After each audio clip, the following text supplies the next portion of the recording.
This is Monty in the Morning, the show Phoenix Magazine readers voted #1 talk radio show in Arizona. #1 during your morning commute. #1 whenever news breaks during your day. And #1 whenever and wherever you want to talk sports. Now it's time for Monty in the Morning.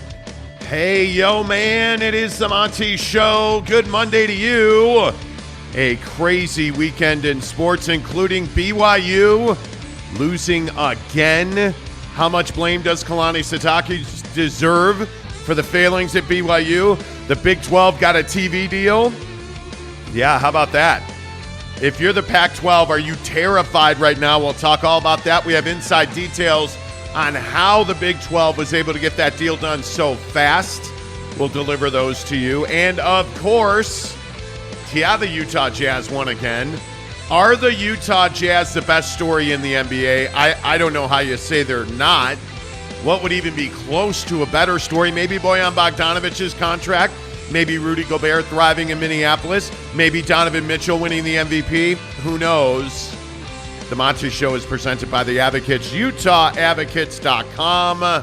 If you've been in a wreck, if you've been in an accident, if somebody hit you because they were driving distracted, why should you be the one to bear the burden there?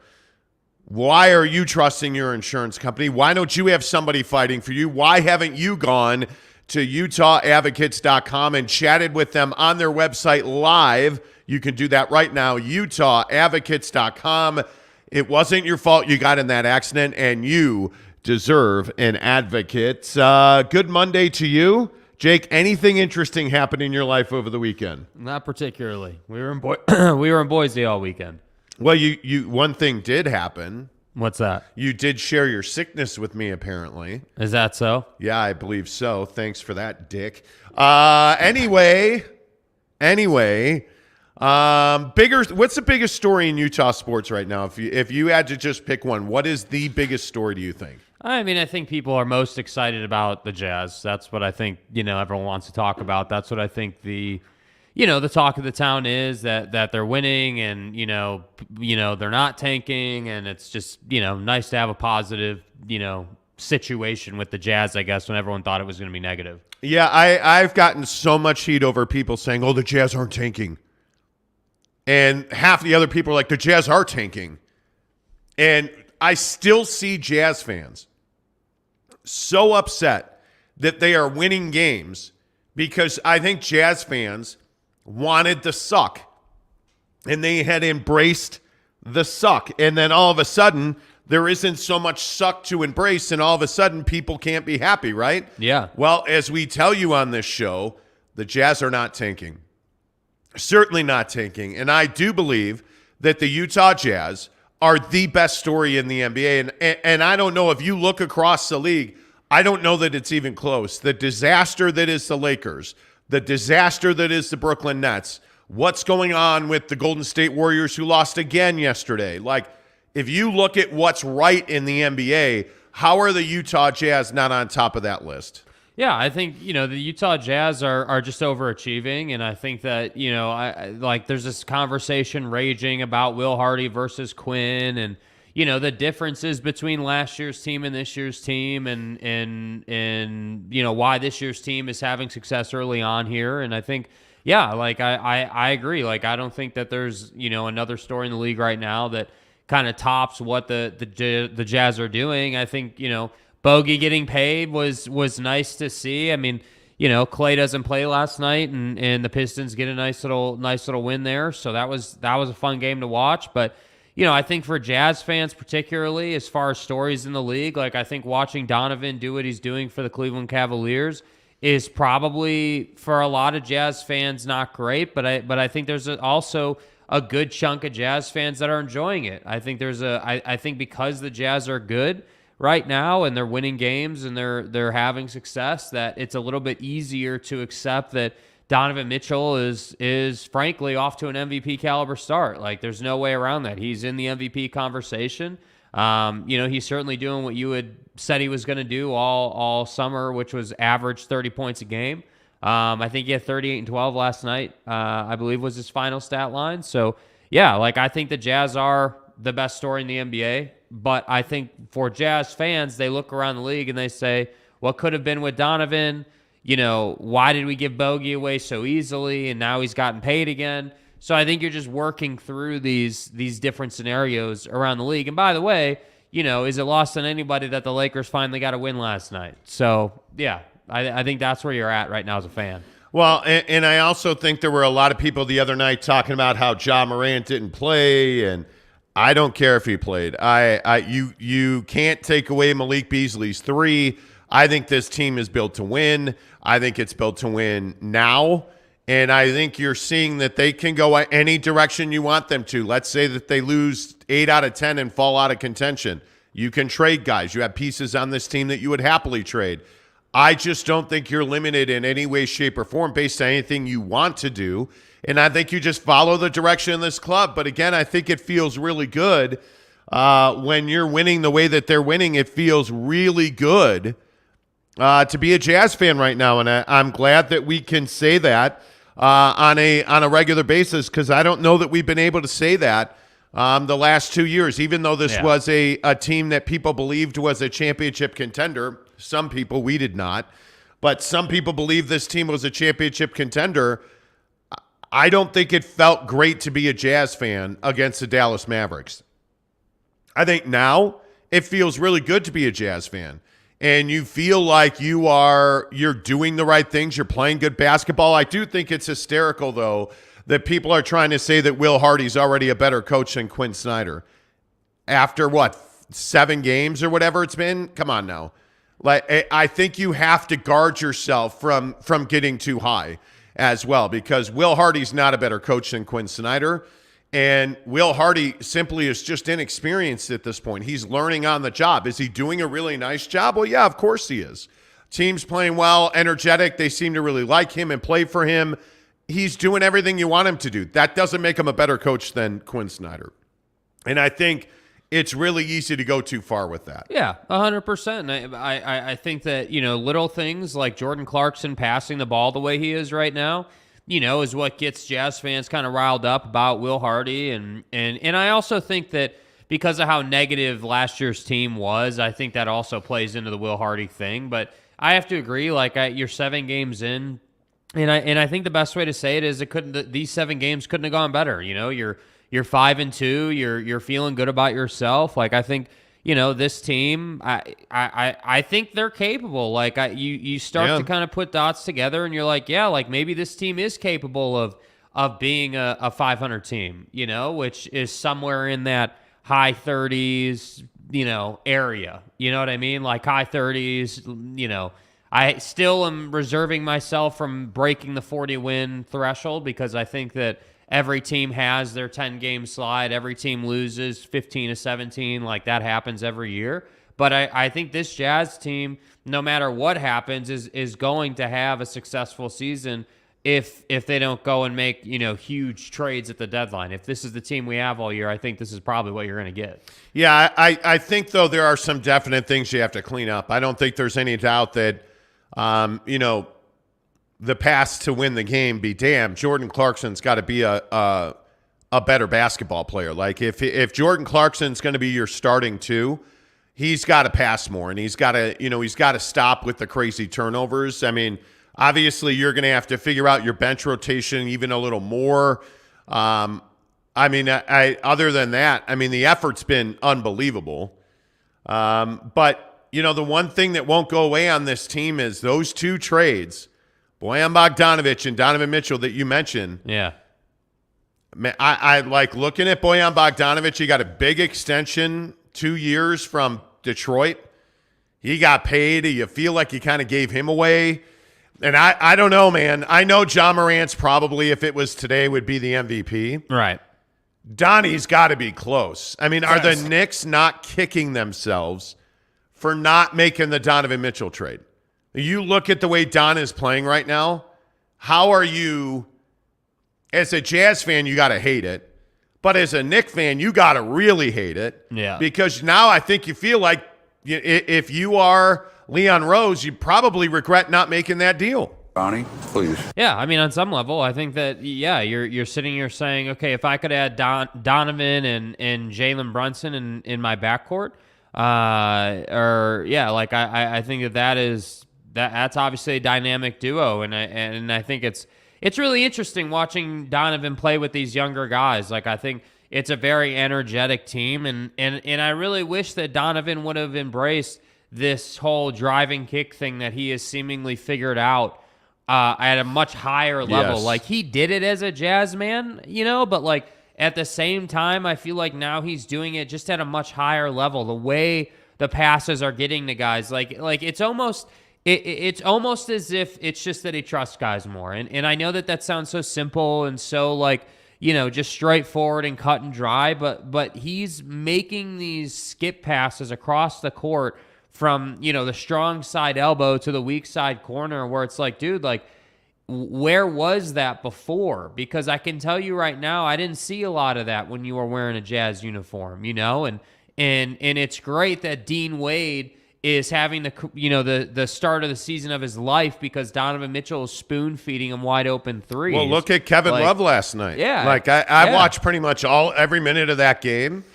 And Kevin Love was just moving around, and Don was looking for him. And you look at the fact that Donnie had 12 times last night. You look at the fact that he puts up 38 more points, 3 rebounds. Like, he had a block shot and 2 steals in the fourth quarter that absolutely impacted that game. Like, it's frustrating to watch his defense be much, much better. Honest to goodness, as a Jazz observer, and if you're a Jazz fan and you're frustrated, you should be, because his defense – I think clearly he spent a lot of the summer working on his positioning and his footwork. That is clearly better this year. Mm-hmm. I don't know. Is that a coaching thing? Absolutely. It could be a coaching thing. But it is amazing to me how much better he is. And I look at Rudy's game, and Rudy Gobert, I think, is the exact same guy he was as a Utah Jazz man. I mean, watching the Spurs beat the Wolves again yesterday, I was amazed. But you look at Rudy Gobert, and you start to see that he plays 27 minutes, 9 points, 12 rebounds. Yeah. And you're like, okay, here we go on this roller coaster with Rudy again. Some games, he's the best player in the world. Other days, he's just out there. Right? And again, Karl Anthony Towns, 26 points, 11 boards, 4 dimes, and a steal. Yeah. 2 blocks. Yeah. Like, I think they've got to figure out if Rudy can be a center and Karl Anthony Towns can be a 4. Because I think it's incredibly awkward. Well, and I think, the difference there, obviously, is Karl Anthony Towns has a dynamic offensive game, and I think the struggle is just like it was in Salt Lake for Rudy. Like, there's, for him to have a big game, your team has to be struggling. Like, it's pretty straightforward, what needs to take place for Rudy to have a big game. And that's the tough part. Like, it's not that he's not a great player. It's the circumstances that have to take place for him to produce. It's not a make or miss thing. It's a, hey, is your team struggling and not shooting well, or are they making it a lot? Yeah. Like, that's the tough part. Yeah, we shall see. By the way, Steve Smith gives us a $10 tip and says, what does the Big 12 TV deal between ESPN and Fox affect the Pac-12? We'll talk about all that coming up at 6:30, about 15 minutes from now right here on the Monty Show. Appreciate the $10 tip. Speaking of the $10 tip, wanted to let you guys kind of clue you guys in on what we're doing for the holidays. We're looking for a family to adopt for Thanksgiving. So one of the ways we're going to do this is, hey, we need you to DM us if you know of a family that's struggling and, is going to battle to find a way to provide themselves Thanksgiving dinner. We'd really like to see if we can work with somebody and, provide them Thanksgiving and give them a great meal at the holiday, but we need to know who that is. So what we'd like to do is have you nominate families that we can work with to provide them with a Thanksgiving dinner. All you need to do is DM me on Twitter or Instagram, The Monty Show, Monty, The Monty Show. When we did this last year, we got a ton of submissions. We will simply go through all the submissions, contact the folks, and make a decision. So we cannot help every family that gets, submitted to our show, but we will pick one family in this audience and we will help them. Whether it's your family or another family, simply just send me a note, DM me, tell me what's up, what's going on, and we'll see what we can do. But we need you to nominate families. So just hit me up on Twitter or Instagram, The Monty Show, Monty, The Monty Show, and just let me know what's up with that. And then one of the things we're going to do is we are going to ask you guys to tip us here on YouTube, and that money is going to go to pay for that Thanksgiving. So if you want to contribute to that, feel free. All of our tips go to things like infrastructure, go to our projects like, hey, helping a family for Thanksgiving. And depending on how many tips we get, we would like to help multiple families. But it's simply just a matter of, the financial wherewithal of it and how many people get submitted. So send us a DM, The Monty Show, Monty, The Monty Show on Twitter or Instagram. Nominate a family that needs help this Thanksgiving season. And we would really enjoy the opportunity to give back to so many people, because I think we talk about it a lot on this show that, without you guys, without our audience, we wouldn't be able to, to do the things that we're doing. We wouldn't be at Maverick Center. We wouldn't have a studio. We wouldn't have advertisers. Like, you guys make our existence possible, so we'd like to give back to you guys. So in order to do that, please do feel free to send me a note. And when I say, we'd like to give back, if it is just a turkey dinner, if it is, hey, you know what, my brother's water heater's going out and he can't afford to replace it, or whatever that looks like, we'd really like the ability to get back to you guys. So send us a DM, The Monty Show on Twitter or Instagram, and let's see what we can do. And again, all the tips that we get, for this go directly to that. All the money you tip us goes directly into helping people. So we really appreciate that. M. Alvarez says, I was going to say you can adopt me, but I am not hurting in any way. Appreciate you. Thank you for the $5 tip there. Let's get some of your thoughts again. We will, to Steven's tip, he gave us $10. Steven Smith, we will get to Big 12, Pac-12 coming up here in about 17 minutes on the Monty Show. But the biggest stories in sports, as always, are brought to you by our good friends at Quack Car Wash. Hey, by the way, the grand opening of the Quack Car Wash at the District in South Jordan is underway. I went through yesterday. How was it? Great. They were great. We drove up to Boise and back over the weekend, so of course my car was covered in dirt and bugs. 3 minutes in and out at Quack. The car looks fantastic. But they're having a grand opening event at the Quack Car Wash in South Jordan at the District starting November 16th. They are going to give away wash passes for a year for 12 days following November 16th. For the next 12 days, their top tier wash at Quack is going to be free. It's going to be an amazing event. That starts on November 16th. Now, the wash is open already. And you know that there are Quack car washes all over Utah. But, hey, if you want to go see a brand new one, it's at the District right there by the Grease Monkey. They're in the same building. And, again, it was great to roll up. It took 3 minutes to get through. Even though there was a bit of a line, we went through really quickly. Everybody was happy and smiling. And the best part about it is you don't roll up and put your card into an automated box, right? You actually deal with a human being that's friendly.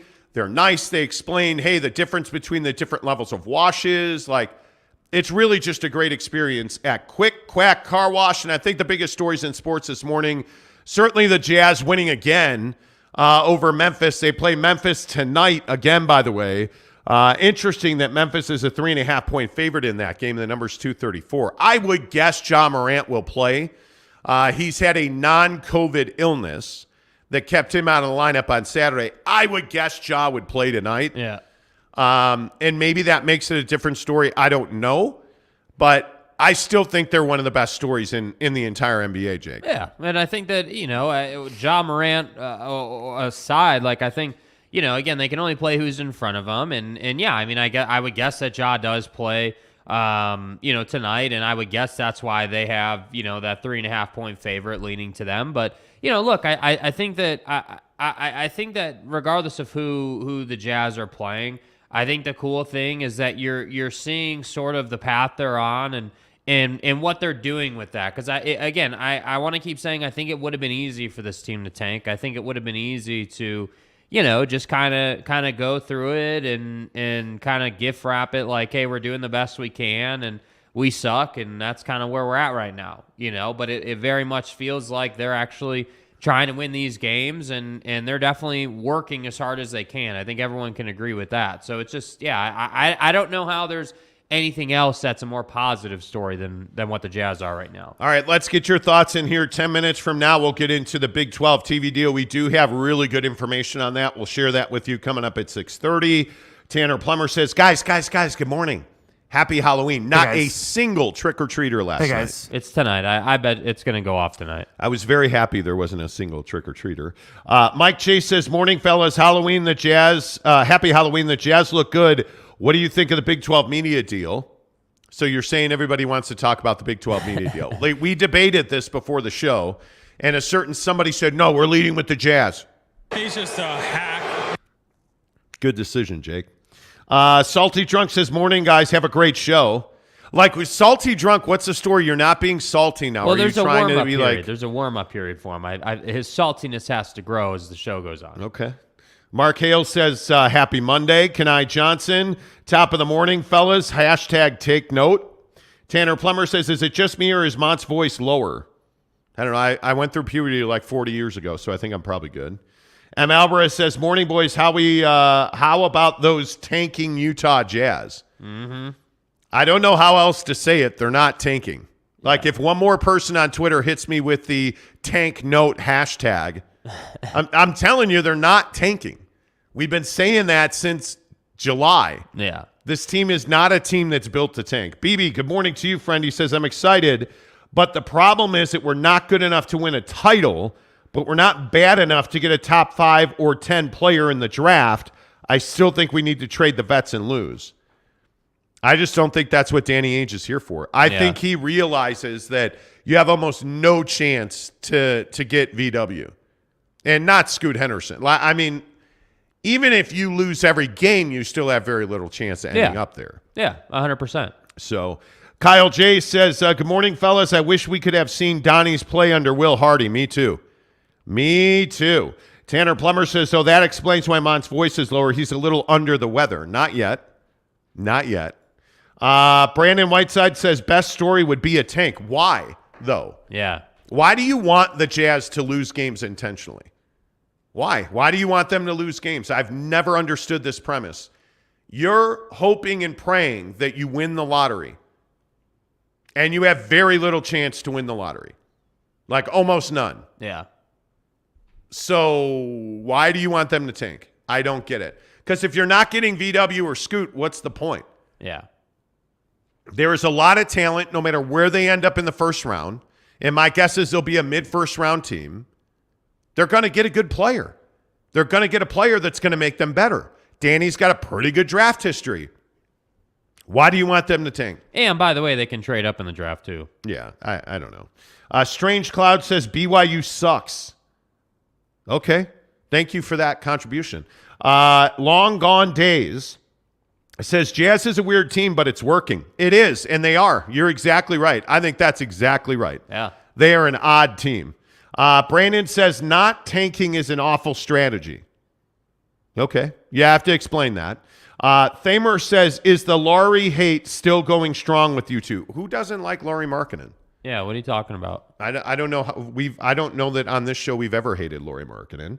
Austin Brinkley says, I don't understand how you would want your team to suck for a low chance of drafting a guy that will turn into a superstar. Amen to that. What's up, Kurt Myers? Good to see you. Salty Drunk says, don't be naive, guys. The Lakers and Nets will get better, and the unexpected success of these lower teams won't be sustainable. Yeah, I mean, I definitely think it's a conversation. I think that, like with the Nets, I would expect them to get better. I would agree with that. The Lakers, on the other hand, are kind of a different story. I don't trust that Westbrook is all of a sudden going to figure out how to shoot a basketball again. As crazy as that sounds. Like, obviously, they get the win last night, and they were celebrating in the locker room as they should. But yeah, I guess I don't believe that the Lakers are all of a sudden going to be a 40-win team, when they wake up tomorrow. Like, I think that there are a lot of issues there. I think, the Jazz are a little different than the bottom feeder teams in the league. Like, the Jazz feel like a team that hasn't gotten lucky. They feel like a team that has just, like, outworked other teams, But I think that the Lakers may have found something with Russ coming off the bench, watching the first half of that game. There's one thing that I think a lot of people don't talk about with the Lakers. They're actually solid defensively. That's a team that can defend. I mean, you hold Denver to 110, that's pretty good. And again, the issue is shooting on this team. Russ came off the bench last night, 2 of 4 from 3, gave them a really solid 18 points. They got 10 more from Kendrick Nunn. Like, if Russ gives them 15-plus points off the bench, they're going to be very difficult to beat. And if he just shoots 30% from 3, they're going to be almost impossible to beat because they're going to get points. I mean, I think, AD, LeBron, and Lonnie Walker are going to score points for the Lakers. I think we all know that's 60 points right there a night. So they don't need a whole lot more. They need 3-point shooting. And if they go and make a trade, by the way, one other quick thing on the Lakers. Did you guys see that Jeannie Buss and her brother, the owners of the Lakers, plus Rob Pelinka, did not show up for George Mikan's jersey retirement ceremony? And do you know why they didn't show up? No. Because they didn't want to get booed and take the focus off of George Mikan. I actually think it was the smartest thing to do. Because if Jeannie Buss shows up with Rob Pelinka, what are the Crypto.com fans going to do? Yeah, probably boo. That's probably true. And it's going to overshadow George Mikan. And I think they actually handled that perfectly. But I'm telling you now, that Laker team can defend. And I know I'm the only one who thinks that, and I'm crazy, and I'm stupid and fat and sick, and your mom loves me. We get it. We get it. We get it. Long Gone Days says today's NBA is now role player generation. I don't disagree with that, actually. I actually don't disagree with that at all. That's interesting. Yeah. It is. Mike Maples, good morning to you. Good morning, friends. I don't hate Don playing well. You said he would all summer. Yeah, I think, yeah. Yeah. I think he's an MVP candidate. He's 30 points a game, man. Boyd Lake says, stop with the crazy turnovers. Talking about Zaki Poo. He was this close to beating the evil empire Bill Belichick. Yes, he was. Yeah. Yes, he was. He just won't throw the ball to certain guys. And it's incredibly – he's a frustrating guy to watch. I hope he does well. I just have doubts. Yeah. I do. BB says Quin is better than – or Hardy is better than Quin. He's doing more with less, and the Jazz underperformed every year with Quin. Every year? No, they didn't. They did not underperform every year. With Quin, this team can't lose even though I want them to, and the assists are crazy high for a bunch of shooters.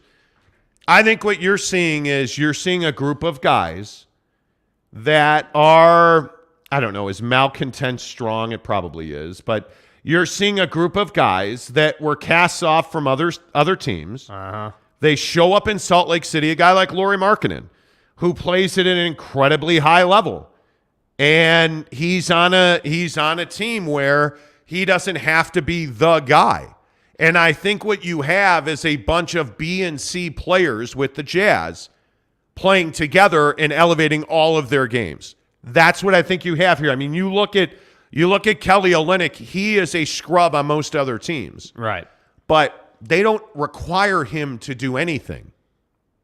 They don't require Kelly Olynyk to score, 23 points the other night to win that game. They don't.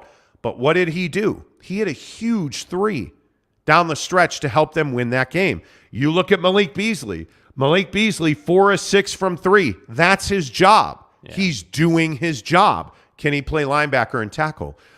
You look at the guys that they're getting performances from. It's Vando playing 23 minutes, 7 points, 7 dimes, 7 rebounds. Yeah. He's doing his job. That's what you have. You have a bunch of B players on this team that are doing their jobs at a really high level, and that's why they're winning. You don't have a bunch of A players that want to be the alpha and have everybody else. Like, that was the problem last year. Rudy wanted to be the best player on this team, and he never was going to be. You look at the pieces as they were put together last year. They didn't fit, and so chemistry took a beating. These are all B players right now on this Jazz team that fit together really well. They all want to do their job. They all know that, hey, if they're going to have an existence in the NBA, they have to do their job. Malik Beasley's well aware he needs to hit threes, and so he does. And that's why this team is playing at such a high level. Yeah. That's all this is. It isn't rocket science.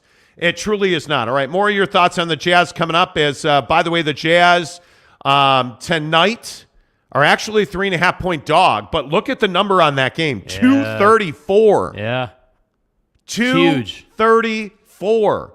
That's 117 points a team.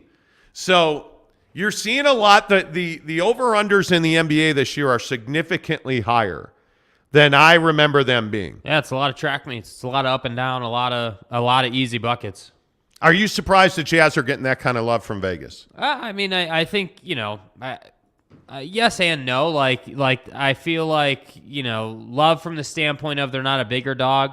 I'm not surprised because I think the boys in Vegas have a job to do and they have money to make, so it's like they need to keep the line kind of competitive and keep it front and center. But the 234 number is really interesting to me because I think that people are starting to learn what this Jazz team can do. This Jazz team is capable of scoring, 117 points. Like they are definitely capable of doing that. And I think, again, John Morant probably does play tonight, and that's going to obviously alter the course of this game. But I think that it's still a tight game. I don't think that just because Ja's going to be in the game that all of a sudden they lose by 20. I think that they work just as hard as Memphis does. And that's how I think Memphis grinds a lot of teams out, is they just outwork you. They outpace you. They perform you in that department, and that allows them to get 15, 20, 25 extra points in a game just out of the transition game alone, and that to me doesn't exist against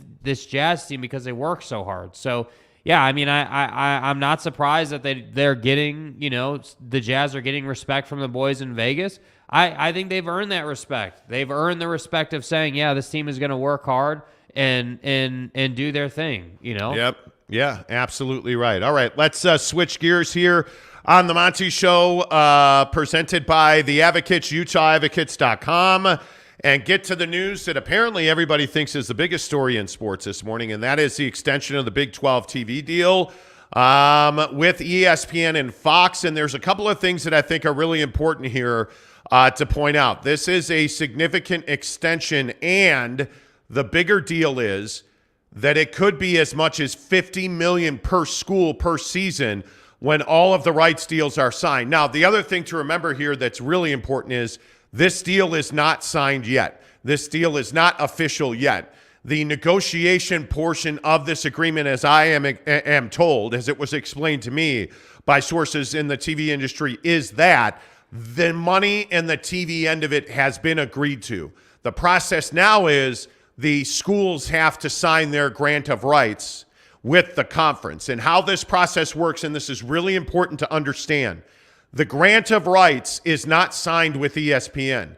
The grant of rights, each school in the league, including BYU and the other three coming in, is signed with the conference, who then goes and makes a deal with ESPN and Fox. So the deal is done. Now what has to happen is the deal goes back to the schools. They're like, oh yeah, cool, where do I sign? All of the schools sign the deal, and then the deal gets signed by ESPN, Fox, in the Big 12. We're not there yet. The deal has been negotiated with the conference and the TV partners at ESPN and Fox, and it is on the table for the individual members of the Big 12 to agree to. Now, the interesting part of this deal is not even that they got it done. It's how they got it done so quickly. And as sources told me yesterday, this deal came together so quickly because ESPN encouraged the Big 12 to come to market sooner and more aggressively, because ESPN viewed the Big 12 as an opportunity to have big games and to create big games in the preseason and to have a lion's share of the Big 12 deals on the ABC ESPN family of networks. And that's exactly what ESPN got. They will have 60% of the football inventory on ESPN or ABC, and that is a huge win for ESPN, because a couple of things you have to remember when we talk about TV deals in college football and major college sports, the other sports matter. In this deal, Fox was willing to take far less inventory in football because of their deal with the Big Ten and because they were able to get a larger share of the Big 12 basketball contract, which, by the way, I think we all realize the Big 12 is the best basketball conference in the country right now. Fox had a bigger appetite for college basketball in the Big 12 than they did college football. That was a big factor in allowing this deal and the negotiations to go so smoothly and to move so quickly. The other part of this is that ESPN and ABC pulled out of the Big Ten negotiations early on in that process. Their money was already to be allocated somewhere else before Brett Yormark was made the commissioner of the Big 12. They knew exactly what they were doing, and I think it is a stroke of genius by ESPN to get this deal done in a timely fashion. Obviously, the other implication here is, what does this mean for streaming? Streaming is not part of this deal. This deal with the Big 12 is exclusively between Fox and ESPN. But the caveat is there are provisions built into this deal where the Big 12 can easily expand and more money will come their way based on their expansion. ESPN and Fox have agreed to an addendum, if you will, to this deal that says, hey, we can get more money with expansion. The other thing that ESPN has done that made this deal work and work quickly is they have embraced Amazon not as a competitor, but as a player in the market space. Obviously, ESPN and ABC are owned by Disney. Disney Plus is a major player in the streaming industry, but ESPN on its own has recognized that trying to compete with or have an adversarial relationship with Amazon would be a significant misstep in the marketplace. ESPN has embraced the fact that Amazon is coming into professional sports and college sports in a very big way. They were open to the idea that the Big Ten needed a separate third-tier streaming partnership, and ESPN did not stand in the way of allowing that to happen. So obviously that opens a conversation for third-tier rights. Why that is significant is because the Big 12 has taken back third-tier rights from the members of the Big 12. So if you look at the individual schools, they no longer have the ability to go out and negotiate and create their own third-tier partnerships. That all now belongs to the Big 12. And by most industry sources' opinion, that deal is nearly done with Amazon. And if Amazon gets into the streaming game with the Big 12 is in position where each member school, including the 4 new ones, would get between $50 and $52 million per season and really per year, per annum on this deal. That is a strikingly huge increase from where they were under their current contract at $30 million per school per year. There is no other way to look at this than this is a win across the board for the new leadership in the Big 12, for the Big 12 members, and for ESPN. And how did it all happen? I think the biggest thing is that the Big 12 is in lockstep. They are all in agreement on how they want to move forward as a body, including the 4 new schools. And as it was explained to me yesterday, the 4 new schools knew that this was going to be the process when they really started opening this up. And what the new commissioner, Brett Yormark, has done so well at this point is he has toured schools, he has communicated at a very high level, and he has let his membership know this is what we're doing, this is why we're doing it. Get on board now. And all of the members, including BYU and the other 3 coming in, got on board at the very beginning of this new administration. I think it was a stroke of genius by Brett Yormark, the commissioner of the Big 12, to travel around to his membership and get them all on board. And it's why you saw him very publicly meet with the media at several of these spots. It's why you saw him very publicly last week talk about expansion, talk about a criteria for expansion. And I would note those were not prepared remarks. They were media questions that he was answering in Orlando at UCF. He knows what he's doing. He has a clear vision. He knows he has the support of his membership. This is a win across the board for the Big 12, Jake.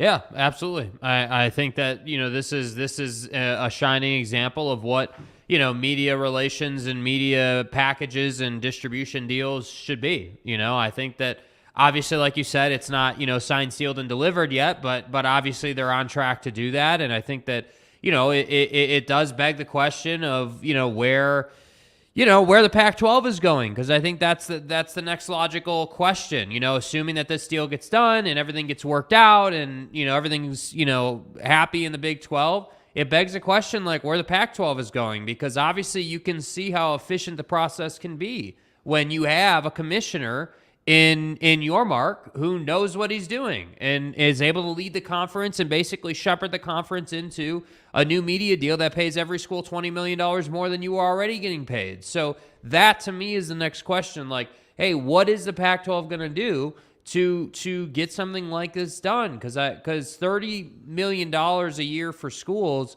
just is no longer, I feel like, a palatable number. I mean, it's not a big number. It's not a significant number. Yeah.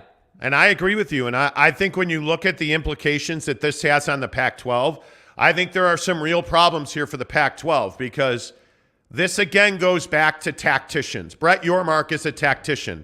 The commissioner of the Big 12 comes from the Nets, comes from Rock Nation, comes from doing deals just like this. The fact that he was able to so quickly ingratiate himself with his media partners at Fox and ESPN, and that ESPN encouraged the Big 12, Yormark and his constituents, to come to market sooner and more aggressive, and that Yormark was open to that discussion, tells you that he is a savvy business operator. You flip that on its ear and you say, okay, well, what does this mean for the Pac-12? What this means for the Pac-12 is they are in a very precarious situation now, because there is no model, there is no revenue projection that gets any Pac-12 school to $50+ million a year. It's simply not possible with where that league is right now. And the bigger question is, when you look at all the rhetoric coming from the media, and again, not disparaging in any way, but you listen to what John Wilner at the San Jose Mercury News and John Canzano, who are the two mouthpieces for this league, you look at what those two guys have done over the last 6 months. They have constantly spouted anti-Big 12 rhetoric at the behest of the Pac-12, at the behest of George Kliavkoff. And now it all seems so silly that they would do that, because there is no model now that saves the Pac-12 financially. This is a $20 to $30 million league maximum. And if you lose USC and UCLA, you're with no replacement. You're in real trouble. And one other thing that was pointed out to me yesterday by a high-placed media source was UCLA has told the UC System Board of Regents, so UCLA is part of the University of California system. They are beholden to the University of California system. But the leadership at UCLA has told the UC system in no uncertain terms, we're not staying in the Pac-12. We are going to the Big Ten. And I think it has become more and more clear now.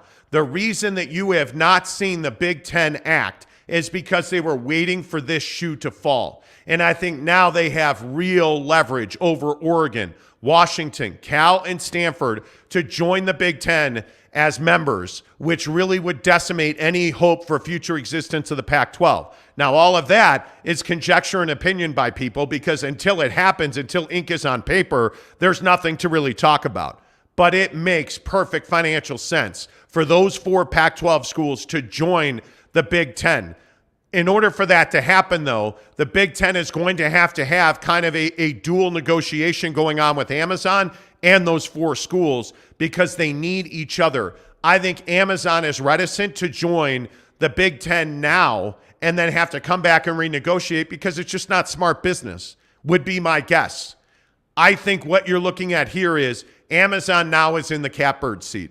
And as I said, ESPN has embraced that, and I think that's going to push this ball forward. But as far as the Pac-12 is concerned, I think they're in real trouble here. Yeah, and I think that, talks of mergers and the Big 12 and the Pac-12 coming together, every time a deal like this gets done, it pushes the Pac-12 farther and farther away from that, because there's no incentive for the Big 12 to work with the Pac-12, to do them a favor, to help them. Like, the incentive is to eat up the teams in the Pac-12 now. Like, the incentive is to, as I was saying, 6-8 weeks ago, and we've been talking about these types of deals for a while, but like, my message has always been, we're heading towards super conferences. And I think that this is just another small step in that process where you're going to dissolve the Pac-12 essentially. Those teams he was just mentioning are going to go to the Big Ten. The rest of what's left is going to go to the Big 12. And then you're going to have 4 conferences, right? And I think that there's probably going to have to be a process at some point in college football for your G5 team or your lower end team to take a leap to become a P5 team. There's probably got to be a better, more efficient process for that. But right now, I don't think that George Kliavkoff is helping the conference. And I whether you're looking at it from the Big 10/Big 12 side of it, or you're looking at it from like a school like Oregon's point of view, everyone's point of view says, hey, we need to go to these other conferences that are getting, the Big Ten's getting 70, 75 million a year. Like, you're talking about this conference just paying people through the nose. Why would you stay with the Pac? That's the problem. There's no incentive for anybody from any side of the conversation to continue to do business with George Kliavkoff. Yeah, this is a $380 million deal. And that does not include third-tier streaming. And I continue to hear that Brett Yormark has already got expansion deals in the works. And I continue to hear about corner schools.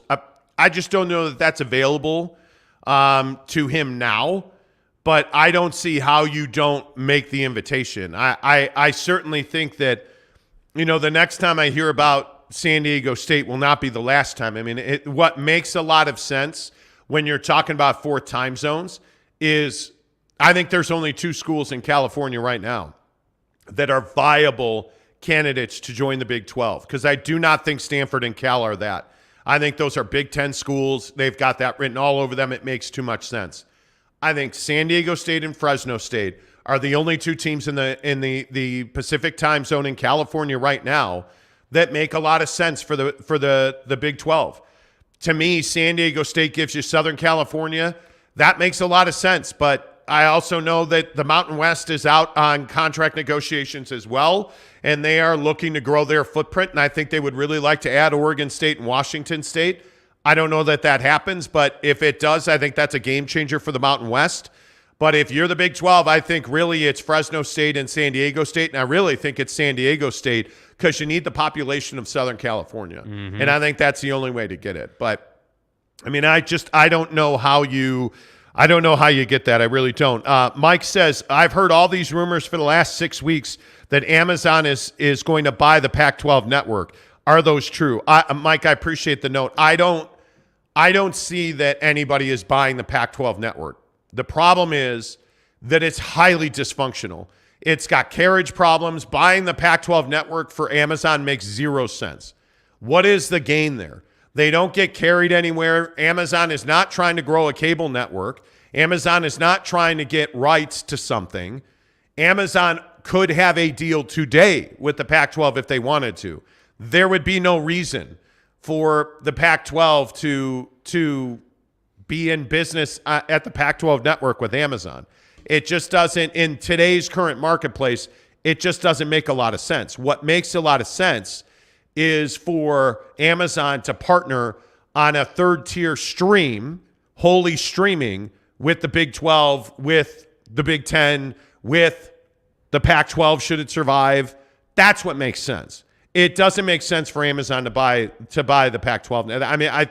I've heard that repeatedly, and it just makes. I must be asked that at least 3-4 times a week. Yeah, and it's never made any sense. And maybe I'm wrong. And if you see a way it makes sense, please feel free. I just don't think that Amazon's never been in the TV business per se, like the traditional TV business. They're very much in the, watch football on your physical TV business, but they want you to do it via internet, not via satellite. Buy the Amazon app. Buy the Prime Video app. They want you to subscribe to Amazon Prime. Yeah. To watch Big 12 football, Y'all feel Big me? 10 football, NFL football on Thursday nights. They don't want you to watch the Pac-12 network. That just does not make sense in any way, shape, or form. Salty Drunk. All right, back on brand. My guy, he says, cool, I've been looking forward to the TV rights discussions. I can't tell if that's salty or if that's No, actual. that's salty. That's 100% salty. He hates football. BYU is getting that bag, Tanner says. They are. They are. And one of the questions is what happens to BYU TV now? Because you're not going to see Big 12 sports on BYU TV. That's come the third tier now has been taken away at the local level. So that's probably still Sports Nation. That's probably still, all of the sports action sport, like any of their sports content, their coordinator's corner, like all that stuff I think goes on. I just don't think I don't think you can continue to have sports on BYU TV. I don't. Long Gone Dandy says, at Kenai, Jazz remind me of the 2004-2005 Pistons. Yeah, maybe. Alan Corbin says, looks like the Big 12 wanted to be a partner with ESPN, unlike the Pac-12 last season. I don't think there's any doubt that the Big 12 and ESPN like each other. They are in lockstep, absolutely in lockstep. Long Gone Dandy says 5 years from now, Disney will buy ESPN in the NBA. Disney owns ESPN. Yeah. So they don't have to buy them. Alan Corbin says John Wilner and John Canzano hit hardest by this Big 12 deal since they spent 5 months trashing the Big 12 as unwanted. Yeah, exactly right. I mean, look, I love John Wilner. I respect the guy. I read him every time he publishes. Like, he's an outstanding journalist. I just think he feels like he is tied to the Pac-12, and he needs the Pac-12. I think one of the most unforgivable acts that we've seen is the Wilner-Canzano podcast, where they absolutely allowed George Kliavkoff to go on their show and do a hit piece on UCLA. It was, to me,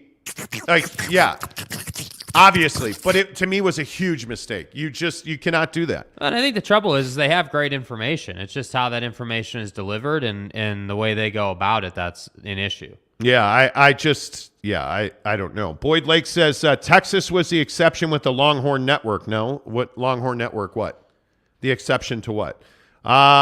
Jeremy Sevier says, is the Pac-12 dead now? No, not yet. Not officially. The San Diego State Aztec says SDSU is preseason ranked 19th in men's basketball. That would add the Big 12 prestige and add to the postseason pot of gold that would get split between conference members. Yeah, but one of the other things you got to remember here is I don't think the NCAA tournament is, as we know it, is going to be around long. I honest to God, I could see a big change coming to postseason college basketball because I think there's a lot of people who feel like there's just not enough seats at the table. Yeah. And with the money that's available, I also think that Amazon and a streaming platform, Apple TV is interesting in this light. I think there could be made for streaming games. I think the same way that they're done on ESPN and Fox and CBS, and I think you could see made for stream games, made for stream events. So I think the college basketball postseason could change. Tanner says the Pac-12 has been dead since UCLA and USC went to the Big Ten. I would agree with that. Josh Loverin, oh, come on. This is such a dumb question. I'm so tired of hearing this. Should ECU be part of the Big 12 over one of the four incoming into the league? Should BYU be in the Pac-12? Should they be in the Pac-12? They dominated the Pac-12 last year. Should BYU be in the Pac? Josh, you're better than this. This is a really dumb question. The thing I don't understand is, Josh, why have you turned into a BYU hater all of a sudden? I don't get it. I think you're a Washington State fan. I could be wrong. I don't understand this question. East Carolina is tiny. What do the Pirates bring to the table? Yeah.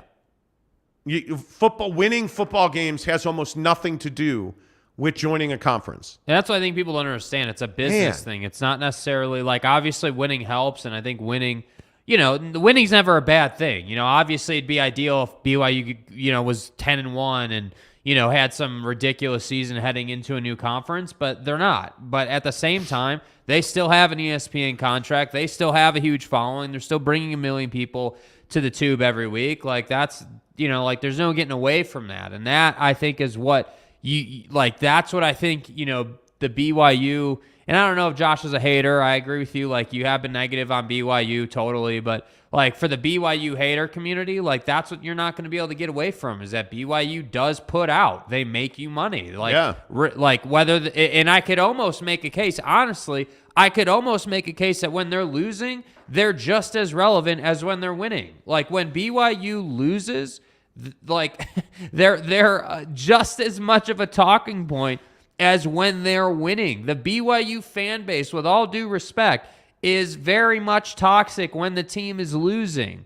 But that then means inherently that everyone's talking about, Tuiaki and Kalani and like everything happening in the program. So when they play ECU with a lot on the line, there's going to be a lot of people watching that. So that's the difference. And that's why that's, kind of a, with all due respect, kind of a silly question. It is, yeah. Mike Maple says, no way the Arizona schools don't get the grass is greener thoughts now. Oh, my God.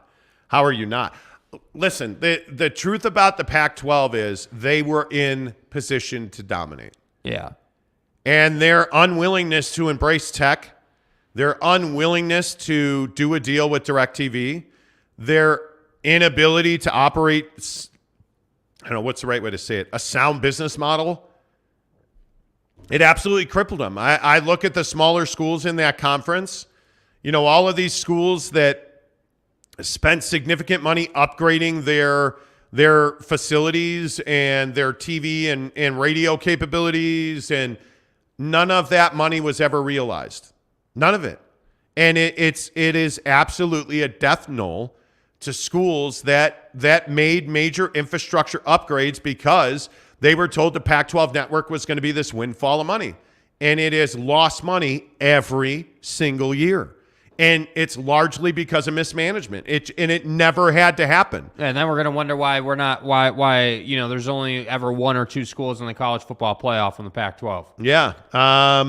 Josh says the Pac-12 network has been dead since the Pac-12 network was formed, Tanner. I disagree 100%. I mean, when we went to Pac-12 Media Day in 2018, something like that, Larry Scott sat down in front of us and said, hey, we have a deal done. We're doing this. We're doing that. And it never came to fruition.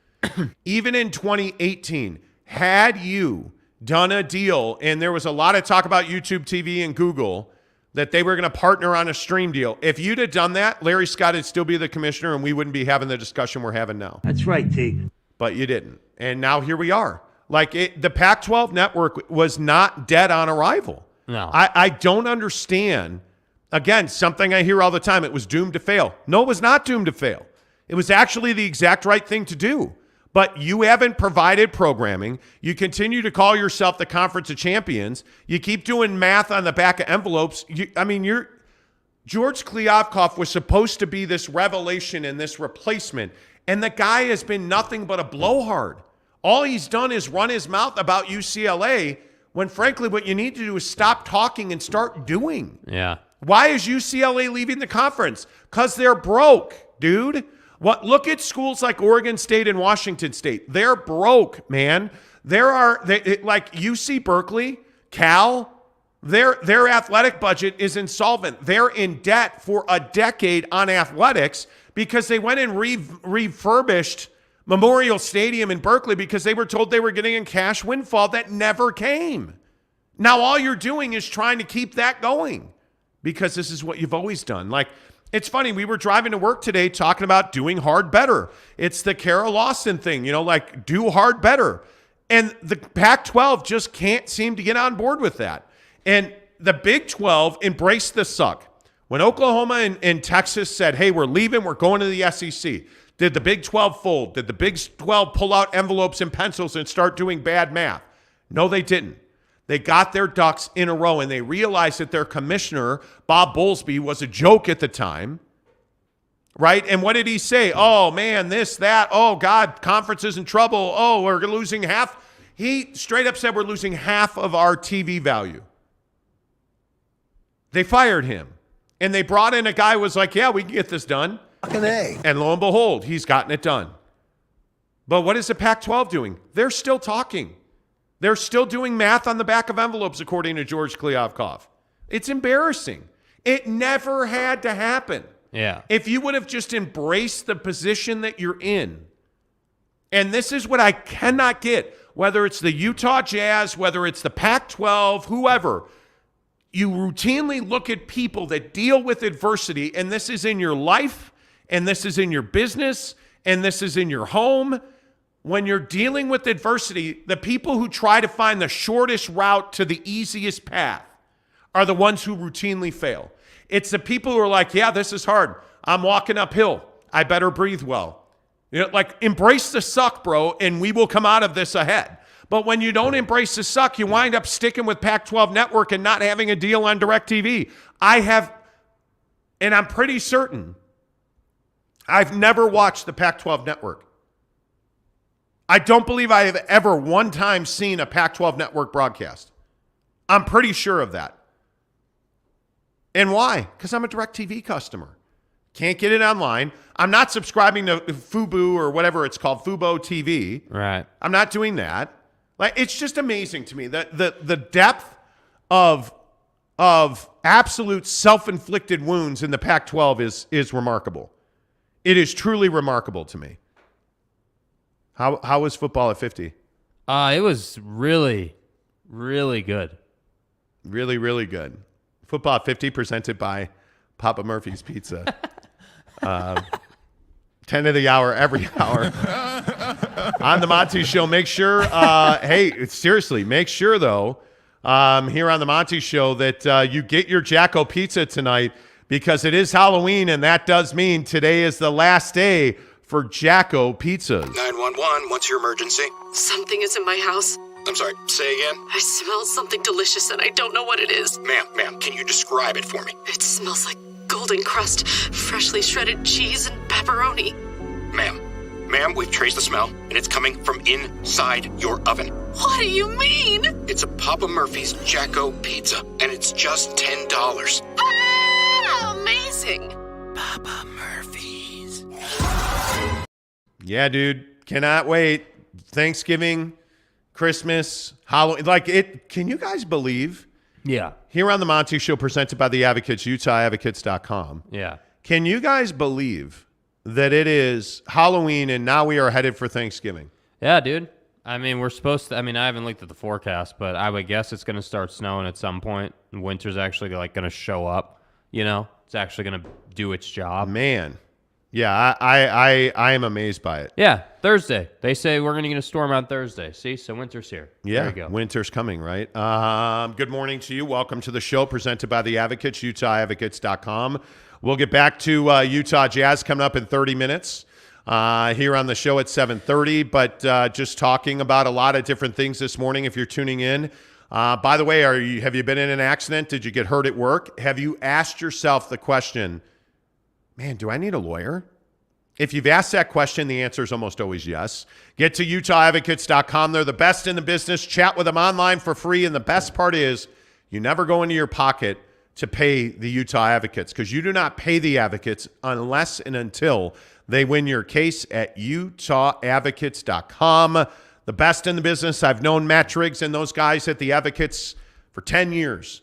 And they're just good people to do business with. A good local law firm that knows the ropes across this country on how to defend you from workman's comp claims, accidents, car accidents, motorcycle accidents. Have you been in a motorcycle accident? Absolutely. Call the Advocates, UtahAdvocates.com. I think the biggest story in sports this morning certainly is this Big 12 TV deal and the impact that it has on the Pac-12.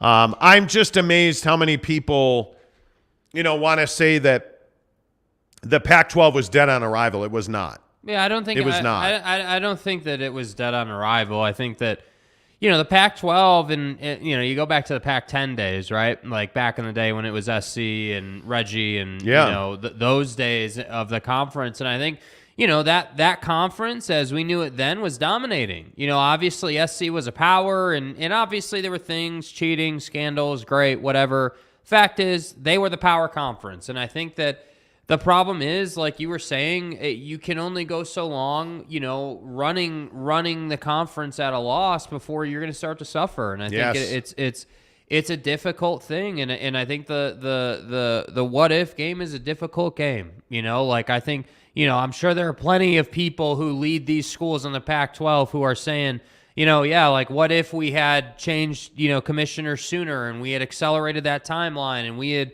done some things differently. Like I have to think those questions are being asked, but to me, the problem, the core issue is that now from a business sense, whether you're the schools, whether you're Amazon, whether you're the Big 12 or even the Big 10, everything says that everybody should shift and go to a different conference. That's the thing. And that's where it's like, as a commissioner in George Kliavkoff, that to me is why it is so unbelievable that we continue to hear the tongue-in-cheek back of the envelope stuff and just the rhetoric that he puts out there, because it's not making a difference. And that is just so clear, too, that it's not making a difference. Yep, I agree. Barfing Chicken says football at 56, LOL. Exactly right.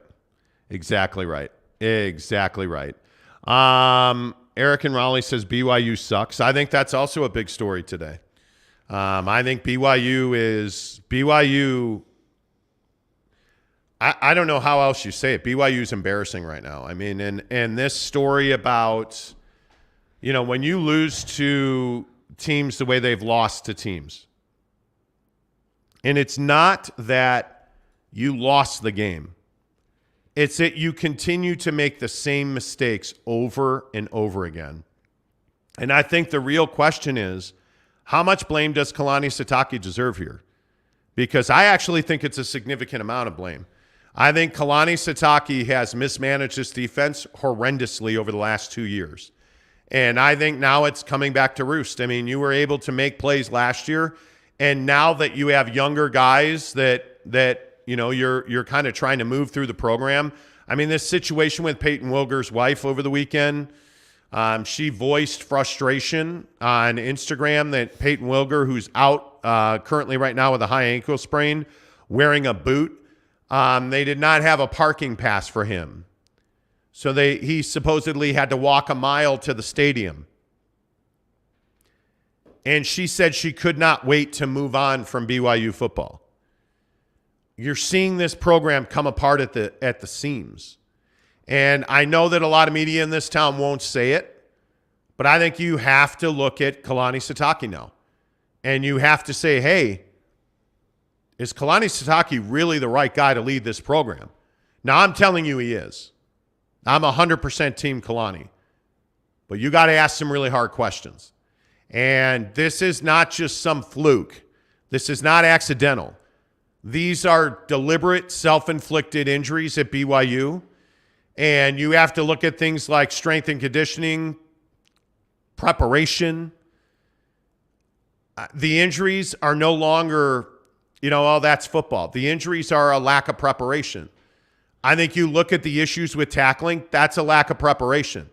I think you look at the fact that Elisa Tuiaki was allowed to run this defense for the last 2 years. How are you not looking at Kalani Sitaki and saying, hey, bud, we got to have a real serious conversation here? How are you not mandating changes on that coaching staff? Friends of the program are no longer here. But again, I will tell you this. If you are just going to blame this on the football program and the guys that run the football program, you're insane. The administrative staff, the dysfunction in the athletic department, the dysfunction in the apparatus that makes money for BYU on athletics, there is significant dysfunction in that process. And if you are not going to fix that dysfunction, you are not going to win football games. So, yes, the issues on the field are Kalani Sitaki's fault. Is he the reason solely that they are losing games? No, he is not. And it's above him. And I'm not pointing at Tom Homo, but what I'm saying is the athletic department largely operates in a dysfunctional fashion between management and athletics. And it's got to get fixed. Mm-hmm. Because until it gets fixed, you're not going to thrive, and you are going to you truly are standing there with wads of $100 bills, just throwing them into the furnace. That's what you're doing, because there's so much dysfunction and so many friends of the program work in the program. College football and winning in college football is not about making sure your buddy has a job. It's about making sure you win football games. And 9 times out of 10, that has nothing to do with your buddy having a job. Mm-hmm. That's what I would say about that. Yeah, and I think that dysfunction is, unfortunately has bled onto the football field. I think that there is, college football is a really complex thing. There's much like college basketball, there's a lot that happens off the court that you're never going to know about and never going to hear about that really does impact the product on game day. And I think that it's tough because, it felt like the Kalani's too nice thing was sort of a big issue, but then, this losing streak has happened, and now that kind of just felt like the tip of the iceberg. Now it feels like there's more there. It feels like that there's not an ability to kind of right the ship. That to me is what's really interesting, is like, you struggle through things, but how do you work through them, and how do you get back to the winning ways? Like this game against Boise is like, dude, like what is the line on the Boise game? Didn't you say that they're a pick'em or something ridiculous or whatever it is? No. Boise's an 8-point favorite. Boise's an 8-point favorite. Like I'm sorry. No. My bad. Yeah. Boise's an 8-point favorite on Fox Sports 2. Yeah. On Fox Sports 2. I don't even know what channel Fox Sports 2 is. That's incredible. Boise is an 8-point favorite. So Saturday. You can see where things are going. And I don't know.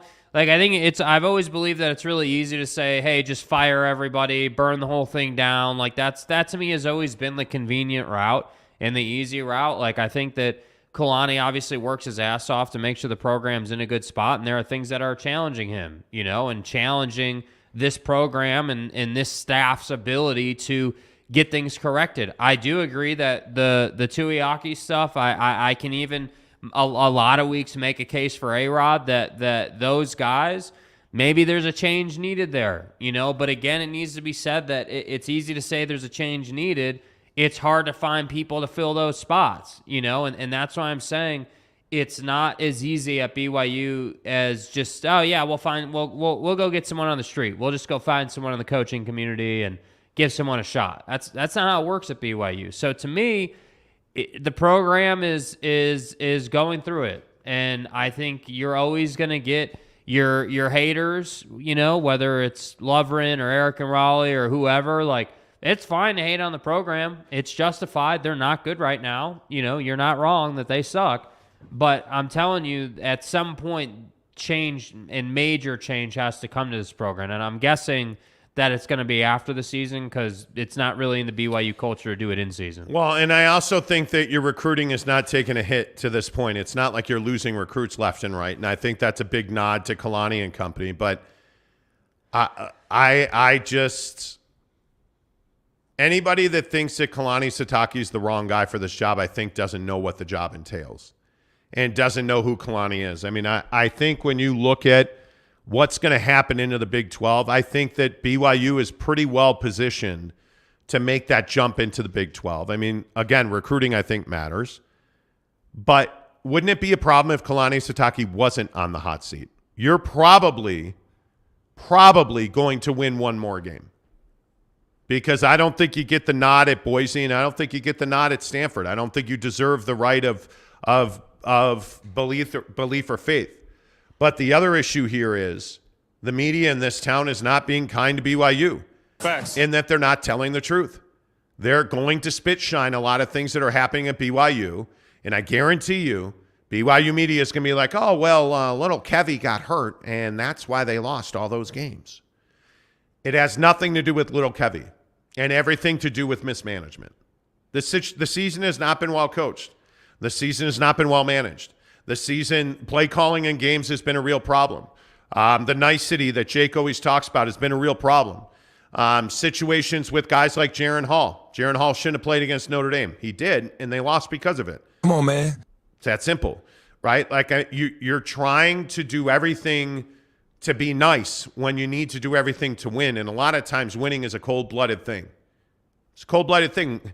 And again, I feel like I just said this half an hour ago, but winning in life and winning in work is cold-blooded. You got to make hard decisions. And When Jaren can't throw, how is your quarterback not able to throw with a shoulder issue? And you're still putting him out there. I mean, Cam Rising couldn't run. Did they put him out there? He made the decision not to put himself out there because he knew that's what was best for the team. And again, here's the question I ask about Elisa Tuiaki. At what point do we put the kids above the coaches? At what point do we say, hey, there's a bunch of dudes on this team who are never going to play in the Pac-12? The Never. Big 12. Or the Big 12, excuse me. They're never going to play in the Big 12 because they're not going to be here. They're going to graduate out of the program. What about those kids? Those kids actually matter. They're on the verge of let's be honest, a 5-7 season. You're not losing to, everybody's favorite Dixie State, Utah Tech thing. You're not. But at what point do we stop playing favorites and do we stop damaging the program so that Elisa Tuiaki can have a job? Because that's what this has been. My biggest gripe with Kalani Sitaki is he has allowed Elisa Tuiaki to run this defense into the ground. Yeah. It's that simple. The tackling thing, look, man, that's a philosophical discussion. There's a lot of teams that don't hit. But I think, as Gabe Giuliani told us on the show last night, it's not about hitting. It's a simple, we don't play the right angle. We don't take the right line. We got to do our jobs better. That's coaching. Yeah. That's coaching, plain and simple. Jay Hill at Weber State is out there. Is Jay Hill a member of the church? I don't know. I'd have to look that up. I am not here telling you to replace Kalani Sitaki. I'm not. He should not be fired. Kalani has if one bad season gets a guy fired, then everybody would lose their job. I mean, seriously. It's one bad season. If you do 5-7 again next year, if you get boat raced at home repeatedly by better teams next year, okay, then we got to have a conversation. But you're not firing Kalani Sitaki. Yeah. You are making significant changes on his coaching staff, and if he doesn't want to do that, well, yeah, then maybe you got to fire Kalani. Maybe you do. But you're not firing him right now. Yeah. You're not. You're just not. Tanner says you don't have to be a member of the church to become a coach at BYU. You do, actually. If you want to be the head coach at BYU, you got to be a card-carrying member. Yeah. That's not even – I've been told that repeatedly. I had a booster tell me a month ago that that's all that mattered to them. You got to be a member of the church in good standing to be a head football coach at BYU. Yep. That's not even a conversation. I mean, coordinators don't have to be, but if you want to be a head coach, you have to be, no doubt. Mike Maple, yeah, exactly. Coordinators don't have to be members. Exactly right. Kurt Meyer says, Tanner, BYU Sports Nation have been critical of the play of BYU football. Well, I mean, they've been... Sure, in a sense. I'm not talking about being critical of play, right? I mean, that's not what we're talking about. Yeah, what we're talking about is being honest about what's happening in the program. I think what we're talking about is being able to say, program. Oh, sorry. My bad, yeah. What we're talking about is being honest about what's happening in the program. Thank you. It's not hard to see that there is a lot of dysfunction here. It's not like I think where I disagree with Kurt is I don't think you're ever going to hear BYU Sports Nation say that Kalani should be talked about in the replacing him conversation. I don't think you're ever going to hear that on BYU Sports They're Nation. owned and operated by the Church of Jesus like, Christ of Latter-day Saints. Like you're not going to hear that, you know? Like you're not. And it's fine. I'm not saying that they're wrong for that. Like, hear me clearly. You need to understand that because they're owned by the church, you're not going to hear that. And there's nothing wrong with that. You should inherently know that. Like, that's just the reality of the situation. Like, It's not some surprising thing. So that's what I'm saying. If you're sitting here expecting BYU Sports Nation to criticize the team or criticize the team the way we do, you're up in the night. That's not going to happen. Not going to happen. It's just not. And you wouldn't expect it to. Yeah, and they're not. Again, I want to make sure because I don't want to see tweets or hear crap on Twitter about us saying that BYU Sports Nation is doing a bad job. They're not doing a bad job. They're doing their job at a really high level.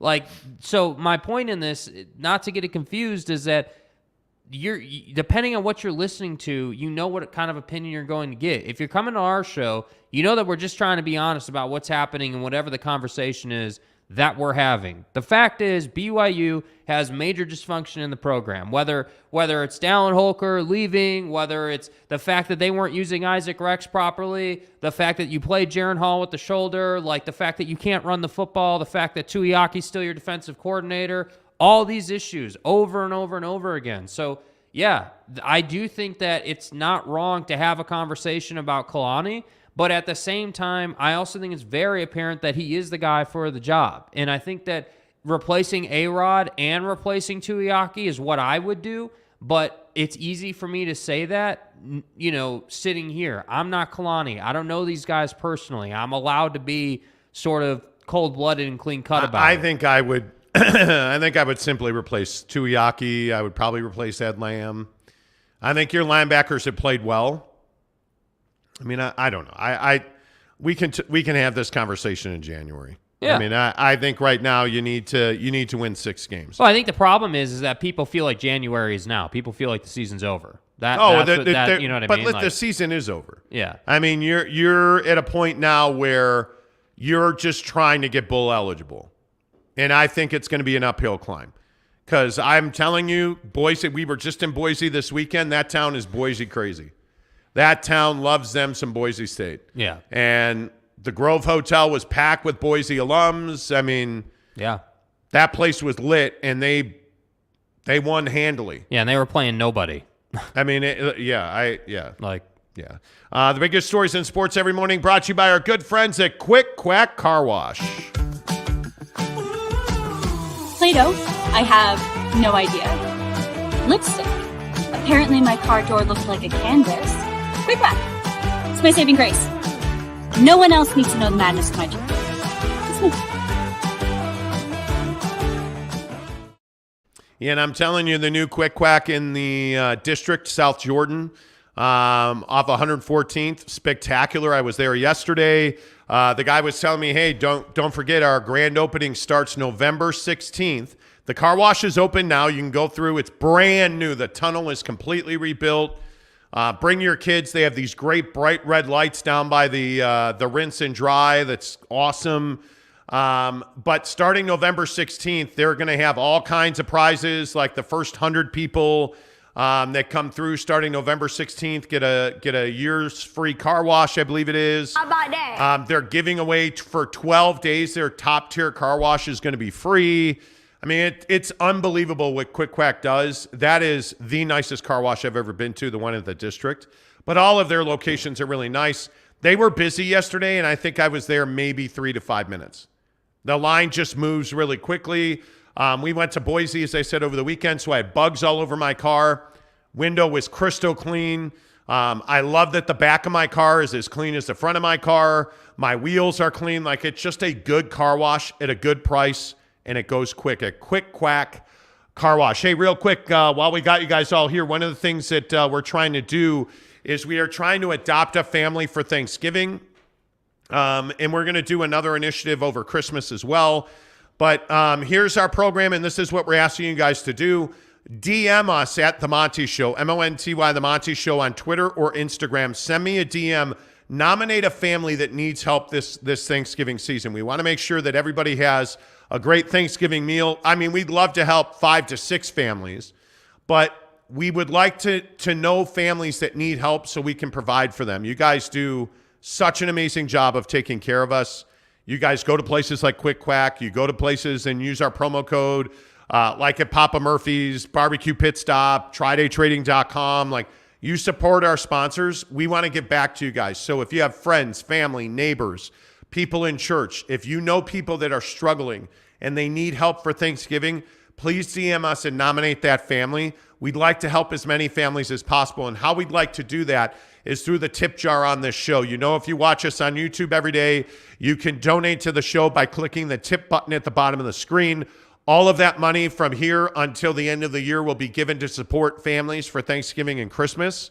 So what we would ask you to do is first, DM us on Twitter and Instagram, The Monty Show, MONTY, The Monty Show. nominate a family, and then give us a tip, whether it's $1, $5, $100, all of it. Every single penny of it goes to help families. And we'll make videos on it. We'll do videos. We'll show you the process. We believe in 100% transparency on the show. So just know that if you tip us through our tip feature on YouTube, all of that money is going into that. And again, if we can help 5 or 10 families through the tip jar and whatnot, we're absolutely going to do that. But we want to give back. You guys have supported us so righteously and so consistently. Yeah. I mean, we built the studio at Maverick Center. We've been able to really come through for our sponsors because you guys are doing that.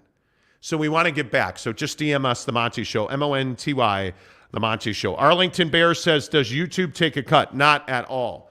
100% of the tips you give us come to us. Yeah. And previously we were using those for infrastructures, for all the equipment, the studio, all that stuff.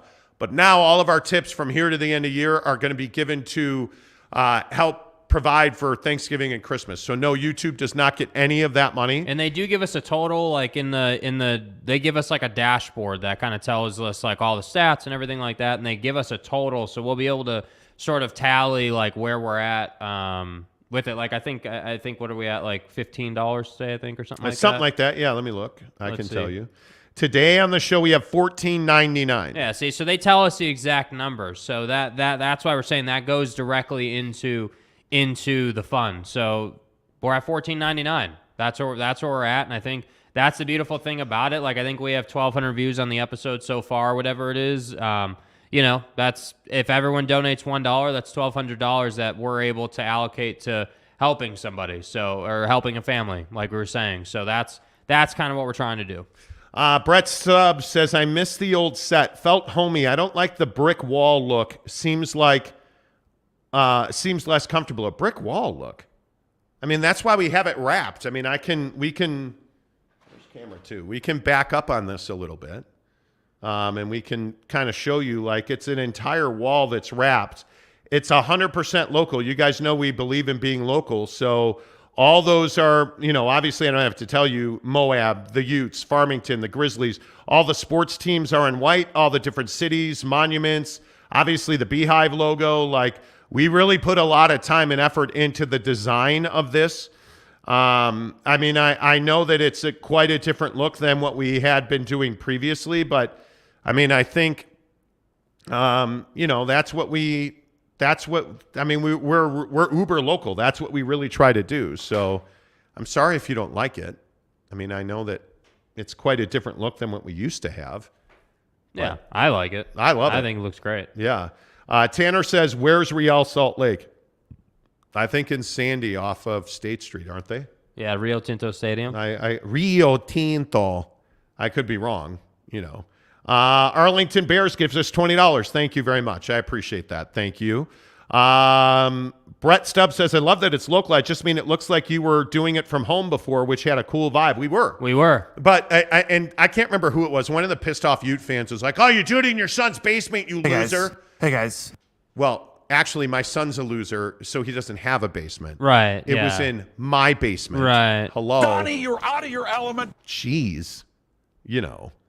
Thank you. And I think what you'll see too, what was it, Brent saying that about Stubbs, yeah. Brett Stubbs. I think what you're going to see is the thing is like, yeah, sure, it felt homey, and I can respect that. But the other thing that we're able to do, and this is an important piece of the show, like we're not just saying that we want to do stuff in the community, like we're really trying to do it. And I think one of the things that this studio lets us do, as you guys are going to see, is there are going to be a lot of opportunities for people to come by and to, like, whether it's getting a lotto ticket or entering a contest, or like, it allows us to do more with you guys. And that, I think, was kind of the emphasis, and why we saved all the tip money, and why we were building this pot of money to be able to build a studio in a hockey arena. Like that's the cool crazy thing. Yeah, a hockey arena. The Salt Lake Stars play here, sir. Yeah, it's a multi-purpose facility venue. So there you go. Yeah, the Stars play here. Arlington Bears, thank you so much for the tip. Barfing Chicken says ghetto side. Okay. I'm not sure what that means. I don't know what that means either. Ken Williams says, good morning, all. Good morning, Ken. Good to see you. Hullabilly says, morning, boys. How about the Wild versus Black? Stop. Bonnie, please. There's no reason. Jeremy Bolton says RSL in the shadow realm where it belongs. And good morning, by the way. The shadow realm. Ken Williams says it looks great, guys. Thank you. If Utah State is up on that wall, then RSL should be there. I promise you next time around, RSL will still be off the wall. It's the fucking vernal equinox. I promise. They will not be on the wall next time either. I promise you that. Let's settle this right now. Tanner, you have my word. The Claret and Cobalt will never be. Then go ahead and try me then. Love you, Tanner. Sorry, My buddy. guy. And I'm a huge soccer fan.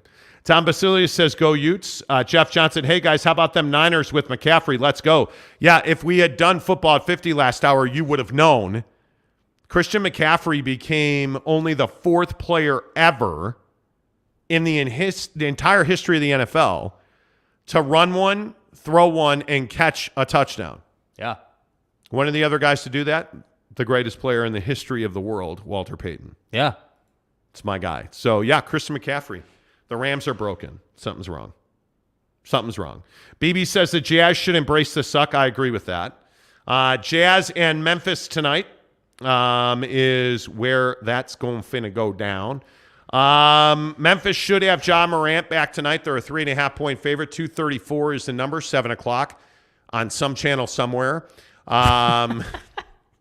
You know. But, yeah, so I don't know. Are we too high on the Jazz? I don't One know. of the commenters earlier said we were being too positive.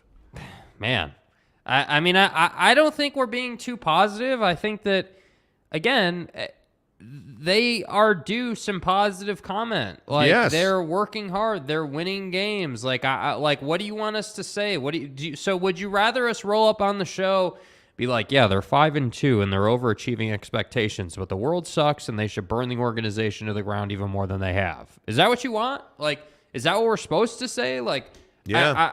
I see a team that's working their ass off. I see a young head coach who's really trying to do his level best job, and I think he is doing a really good job so far. Yeah, it is 7 games into the year. Yes, it is early on. I think we've said that, many times, that it is, hey, it's really early on. I said Friday that I'm really reticent to get too high on this team and say that they can break the 40-win ceiling. I'm not ready to say that yet because we are early on. I do have this strong belief that the scouting system and the scouting, bank is being built on this team right now through some of these wins that people don't expect them to get. So, yeah, I do think that teams are going to be, better against the Jazz as the season wears on because they're going to know what to expect. But there is no scouting that's going to save you from Jordan Clarkson driving past you and swinging it to the weak side wing for a 3. Like, that's basketball. Yeah, and then, of course, there's Kyle J., who says, how about Dak and Pollard torching the Bears?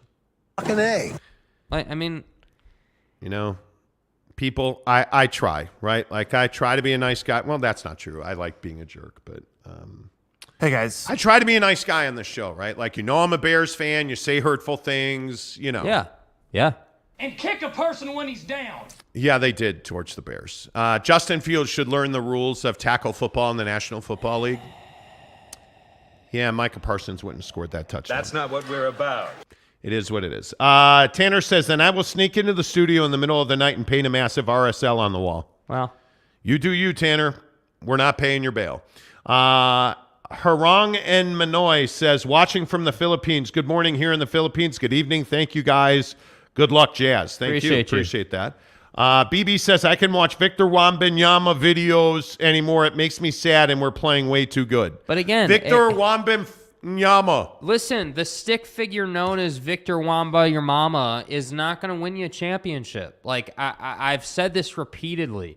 The guy is a phenomenal talent. Yes. He is a generational prospect. I don't disagree with that. He is not LeBron James. He is not Michael Jordan. No, he's not. He is not an all-time great. What he is a freak of nature physically, and I have serious reservations about his ability to stay healthy. It's great that you can shoot it from 35 feet and snap the net. That is great. That is talent. No doubt about it.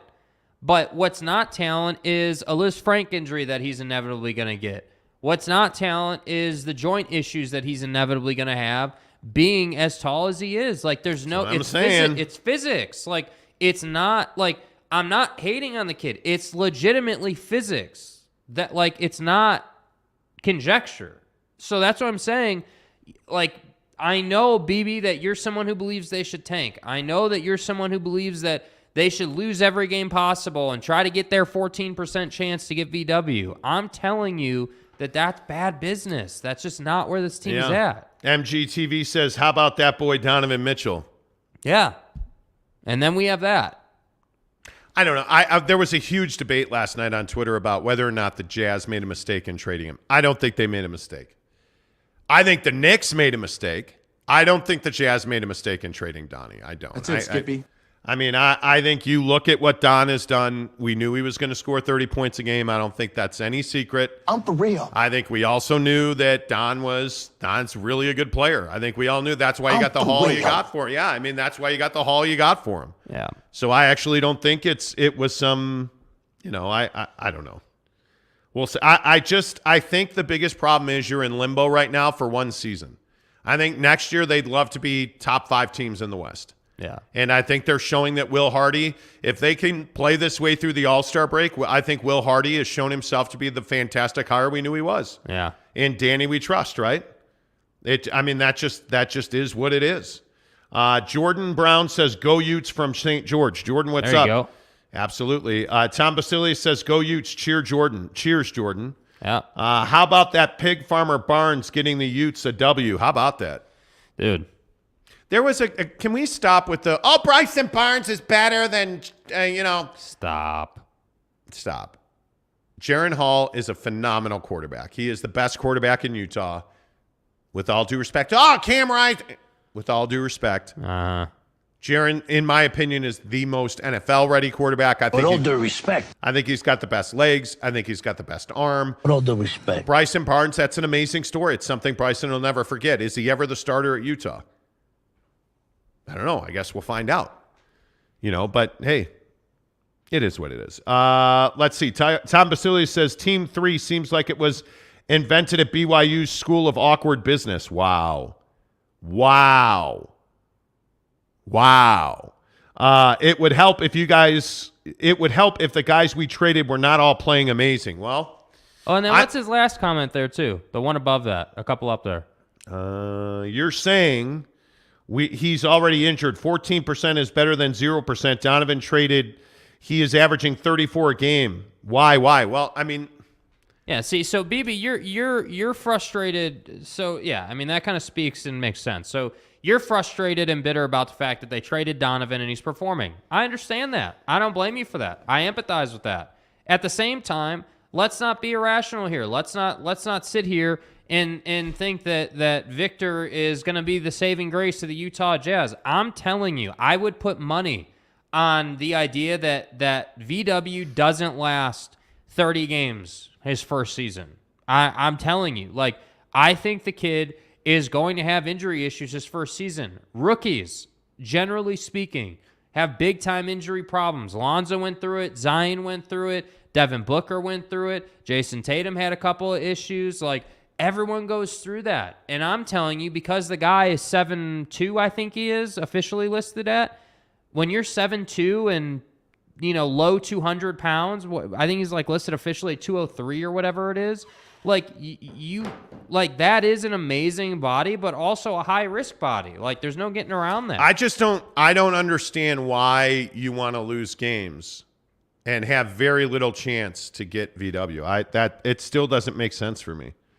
Like like you can seal your fate by trading up in the draft. You can get 100% certainty that hey, we want to get to let's just use number 5 overall, just as an arbitrary example. Hey, we want to get to the 5th pick in the draft because we see a guy after these 4 guys that we really feel like with this group and Will Hardy will make a big difference. You can get that with 100% certainty by trading up. Yeah. Why would you lose all these games? To me, it just is not. And by the way, we haven't even gotten into the financial implications of tanking. Like, we haven't even talked about that. We haven't even scratched that surface. Look at how good the building has been. Look how excited I think that crowd on Saturday night was one of the best crowds that we've seen this year. Yeah. Probably the best crowd we've seen this year. That was a playoff crowd.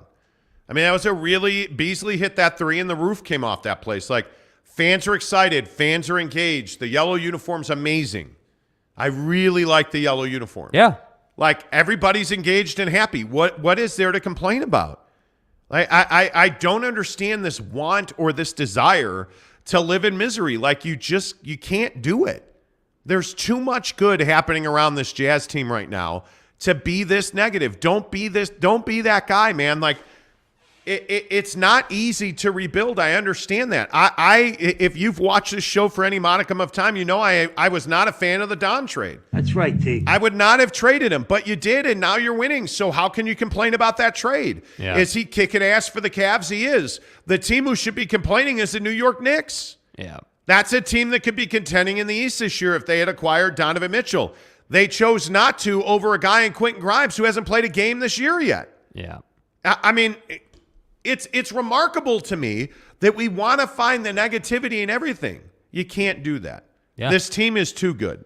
This team is too good. Provo Cougar fan says Cam Rising is the best injured quarterback in the state. Okay. I'm telling you, Jaron Hall is the best quarterback in the state. I don't – what's the argument even behind Jaron Hall? I mean, I don't know. What do you mean?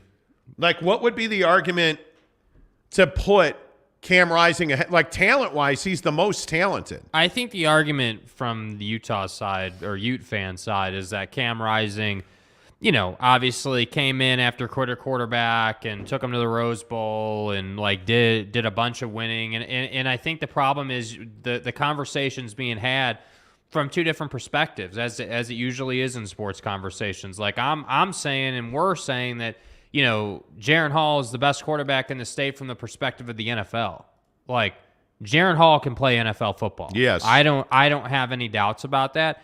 Cam Rising, I think, on the other hand, is an interesting conundrum. I think Cam has great arm strength. I wonder if he has the athleticism. I certainly think he's got the mental ability. And that's what I'm saying. Like, I think it's close. I think Jaron, for the NFL game, pans out better than Cam does. I think Cam is everything you'd want a college quarterback. But I don't know if his game necessarily translates to the NFL level. That's what I wonder. Now, is Cam Rising on a better team? By far. Yeah. Is Cam Rising playing in more meaningful games? By far. Is he a better quarterback than Jaron Hall? No, he's not. Does he have grittiness and toughness and moments where he's unbelievable? Yes. That doesn't make Cam Rising a better quarterback than Jaron Hall. It doesn't. All of our Utah Jazz Talk on the Monty Show is presented by our good friends at TryDayTrading.com/Monty. TryDayTrading.com. I say this every day, that you have nothing to lose by going to TryDay Trading. Do you know what day trading is? Do you know that being a day trader is a prolific income? You have tax strategies now in the tax accounting field specifically dedicated to the growth and explosion of day trading because you have so many people that are doing it. The IRS now has shelters and rules and laws in place to benefit those who use day trading as a supplemental and a primary income. If you're the guy this morning that's like, oh man, it's 7:43 and I got to go to work. My job sucks. What are we doing? Get to TryDayTrading.com/Monty. Sign up for the free webinar. It's no obligation. It's a free webinar. It costs you nothing. Watch the webinar and make a decision. See, that's all I'm asking you to do. Watch a free webinar and then make a decision.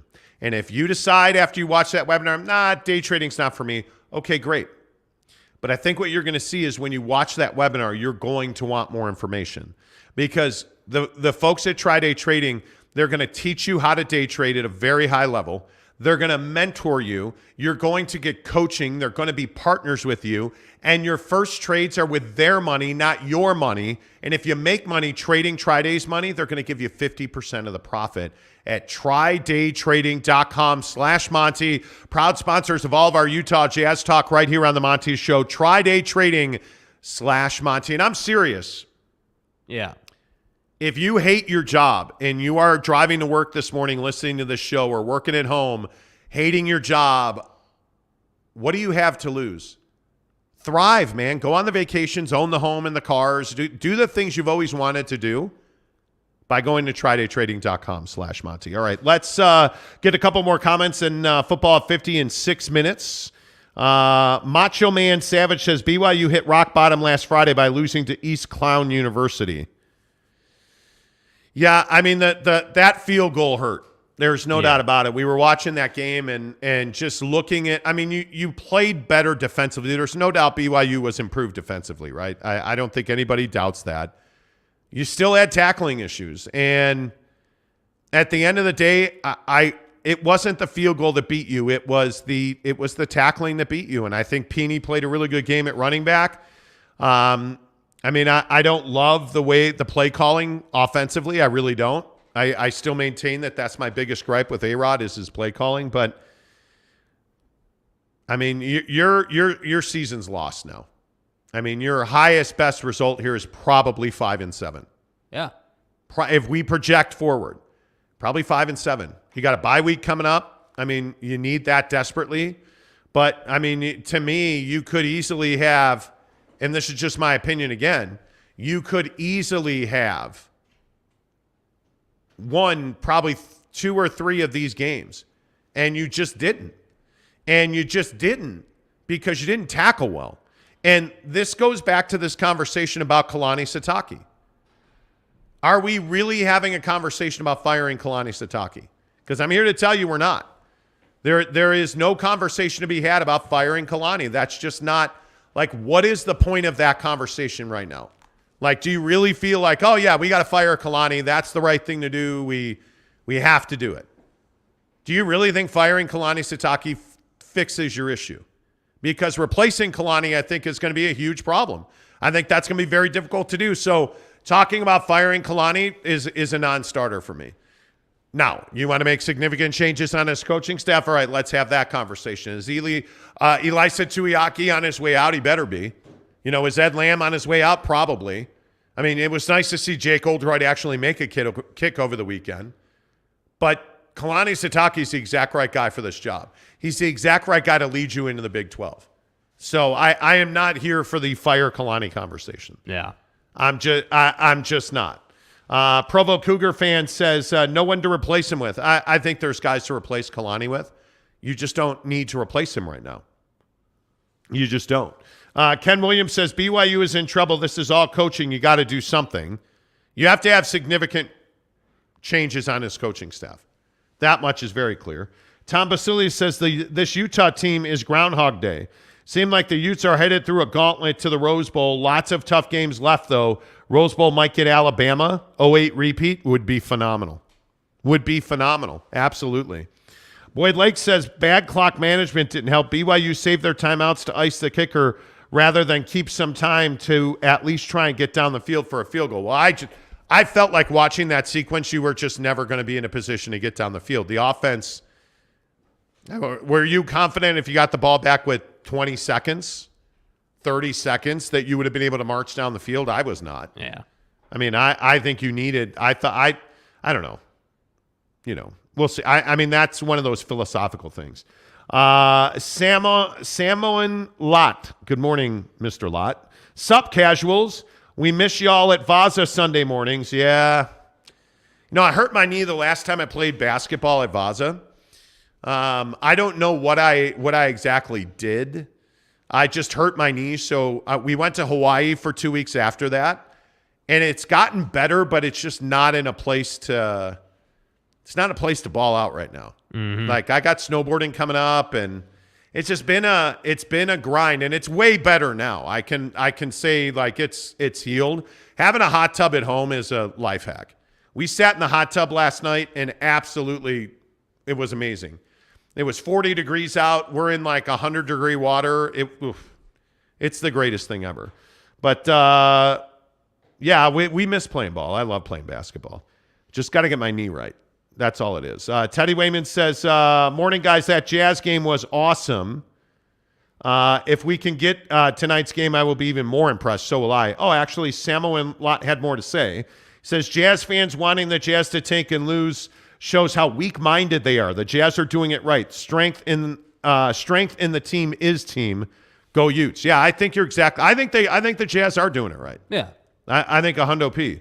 Provo Cougar fan says no one to replace him with. I read that one already. Jeremy Bolton, the running down the clock at the end of the first half had almost 3 minutes left in the first half was baffling to me. Yeah, what is the mindset of the coaching staff?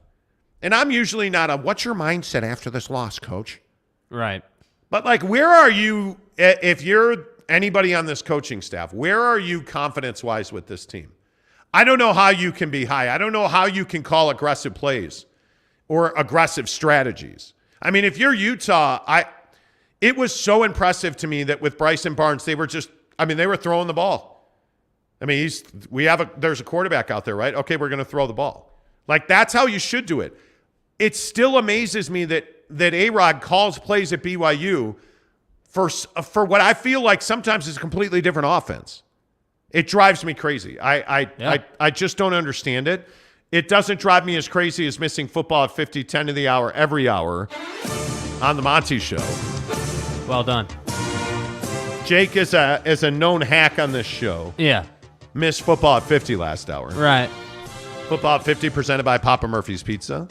Use the promo code Monty25 to get 25% off your order of $25 or more. Make sure you get the Take and Bake chocolate chip cookies. My God. Now, even though I got screwed out of them last weekend, okay, that's this coming not true. weekend I will not get screwed out of them. That's not true. That will not happen. Did you guys see this brawl at Michigan State? Michigan State. Multiple Michigan State players have now been suspended after they were caught on tape violently attacking two Michigan players in the tunnel. But there are people talking about how this should be a police investigation. Come on, dude. You're football players in a tunnel, man. This happens regularly. We don't call the cops. This feels like one of those woke, hey, let's do that thing.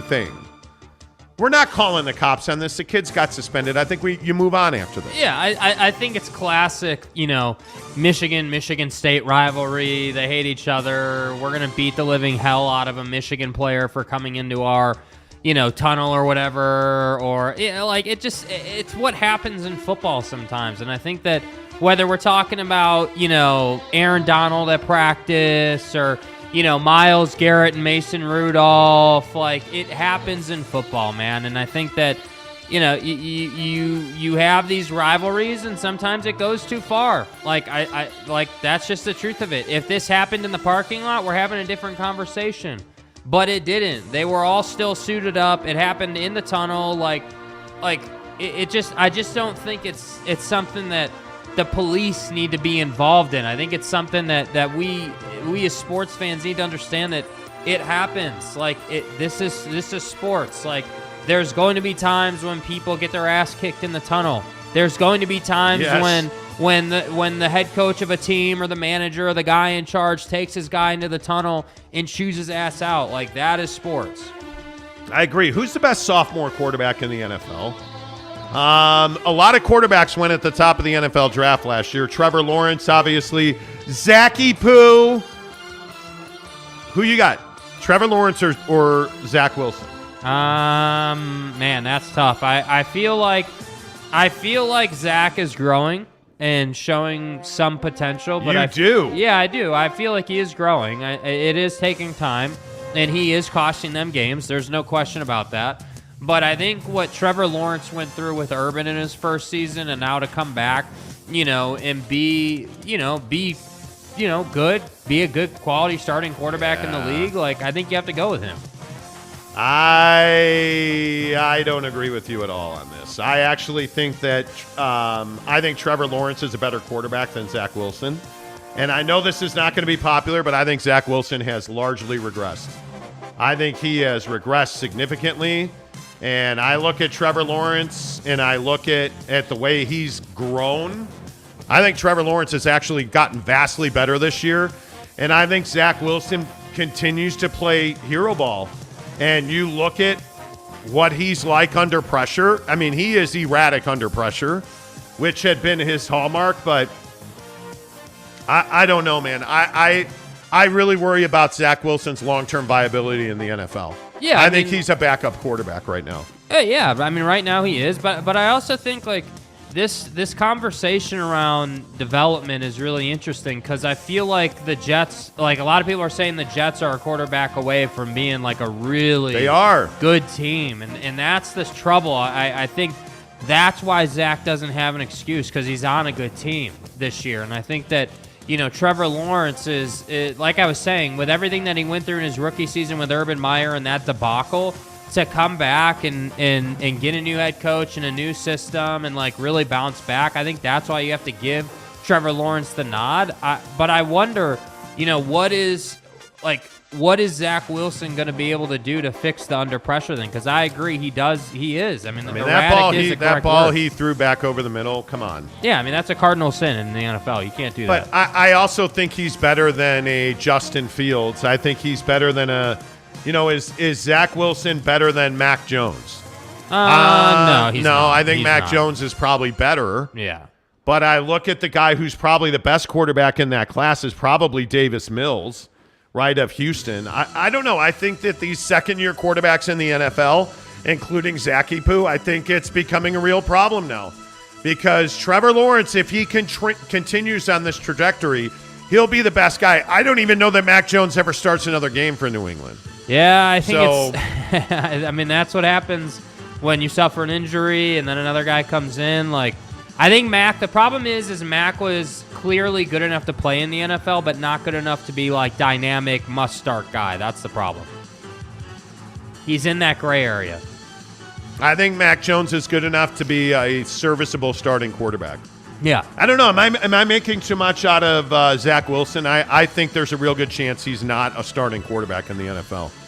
Yeah, I can't definitively say that yet. I think, yeah, you're probably right that, unless he somehow figures out how to be better under pressure and, like, throw on the run and basically do what he was able to do at BYU, I think that's going to be tough for him. But at the same time, he's got all the talent to do it. So it's like, what's going to take place? That's what everyone's waiting for.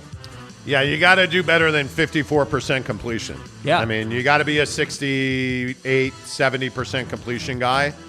And Zach's not. I mean, and I look at some of his numbers. I mean, 3 touchdowns and 5 picks, 10 sacks. Yeah. That's not on the Jets. That's on Zach Wilson. Like, I worry about his long-term viability. I do. Provo Cougar fan says any QB on the Jets team has a very low longevity. I disagree. I think they're actually moving in the right direction. Boyd Lake says hero ball hurts Zachy Poo the most. Yes, it does. I agree with that absolutely, 100%. Tom Basile says Jags and Jets are young. Neither team is really terrible. Honest, big futures. Yeah, I think the Jets are headed in the right direction. The question is Zachy Poo the guy to take them there? I think that's a huge question mark for the Jets. I think right now I think it's a huge problem for them. Yeah, well, I mean, obviously it's the biggest question mark you have on the roster. I think that when your fan base and most pundits are saying you're a quarterback away. Most pundits. Yeah, most people, most guys or gals that talk the league and cover the Jets, like when they're saying that, it's a problem. Well, I also think they're saying that you should use promo code Monty25 to get 25% off your purchase of $25 or more at Papa Murphy's Pizza. 911, what's your emergency? I smell something delicious and I don't know what it is. Ma'am, we've traced the smell, and it's coming from inside your oven. Ah, amazing. Papa Murphy's.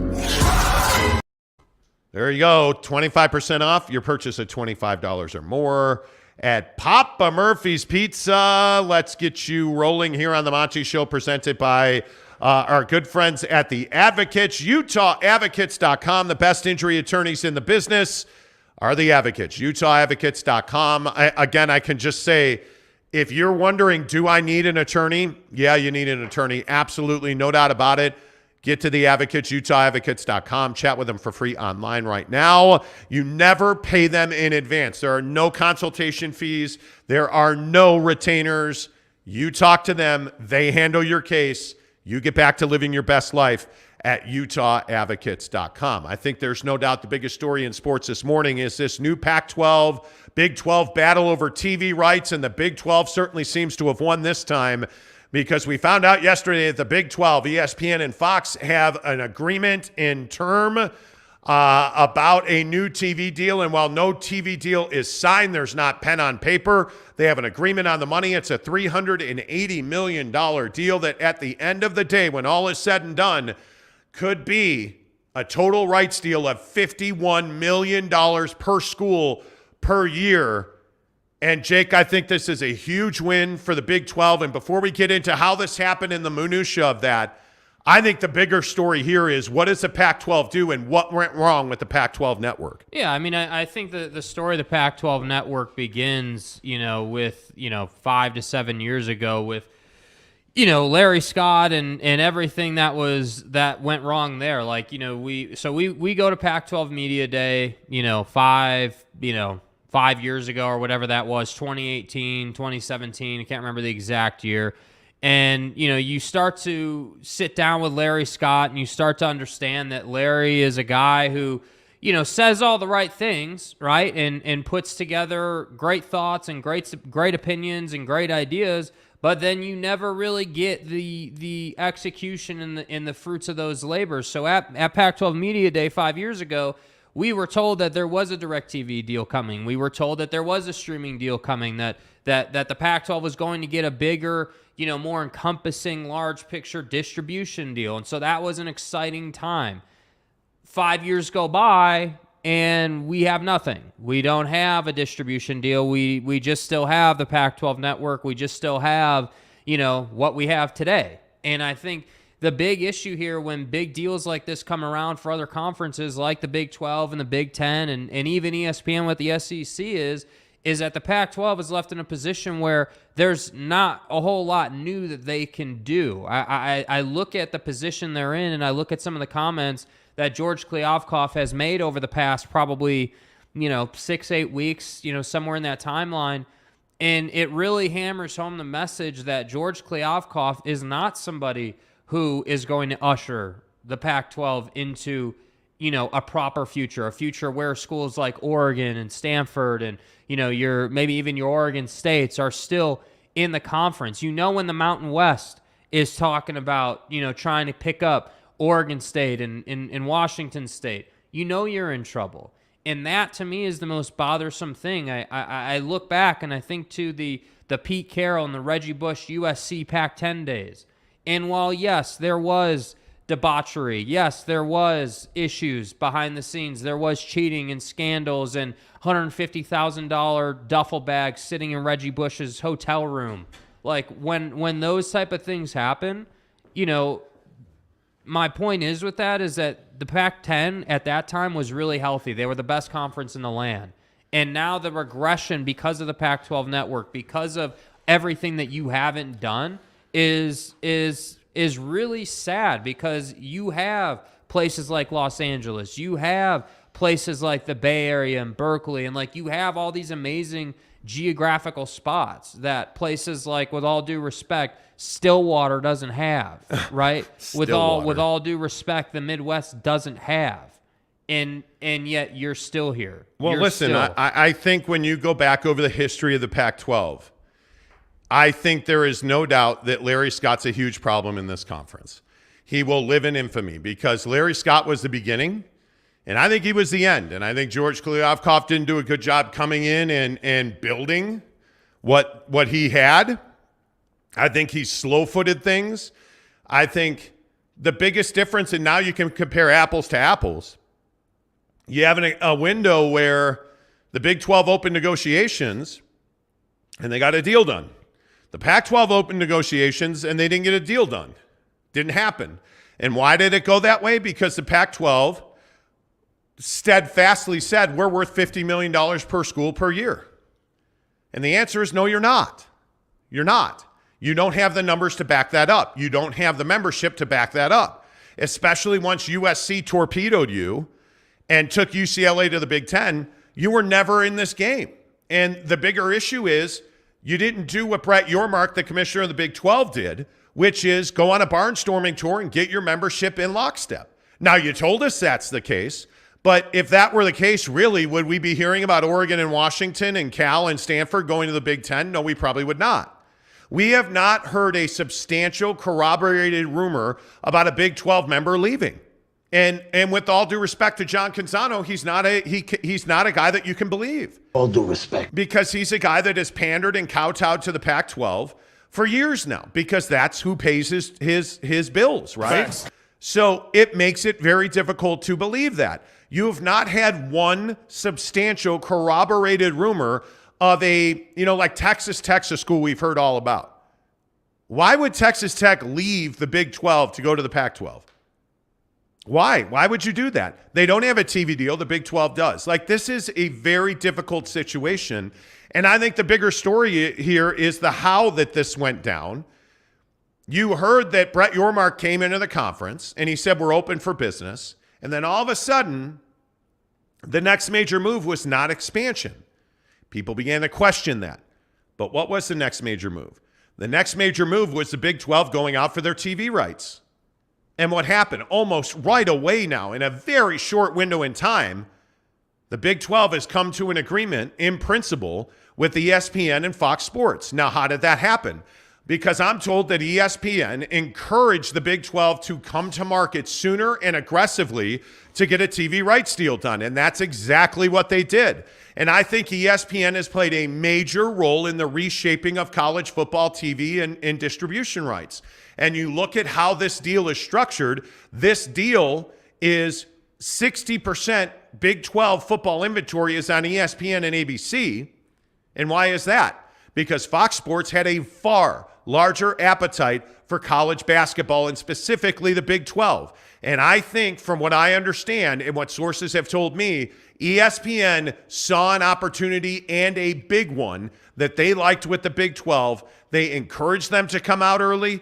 When they did come out early, ESPN acted aggressively, and I think ESPN was fine giving up some more of the Big 12 basketball rights in exchange for 60% of the football inventory, including Tier 1 rights that give them the right to the biggest games during the season, and they now have the ability to match make with the SEC and the Big 12 to put those big games together in the preseason. It gives them more leverage over Bulls that ESPN already owns. This deal is a win-win for the Big 12 and for ESPN, and I also think it's a win-win for Fox Sports, who gets far more of the best basketball conference in the country currently in the Big 12, because Fox Sports already has the Big 10. They didn't need more football. They needed more basketball, and they got it.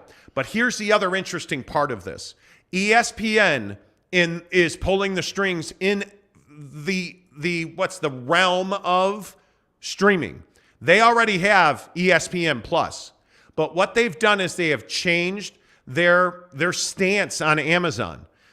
Most people in this business are looking at Amazon as an adversary. ESPN has embraced the fact that Amazon is not only coming, Amazon's here. Amazon is a billion-dollar quarterly company. They're coming for you.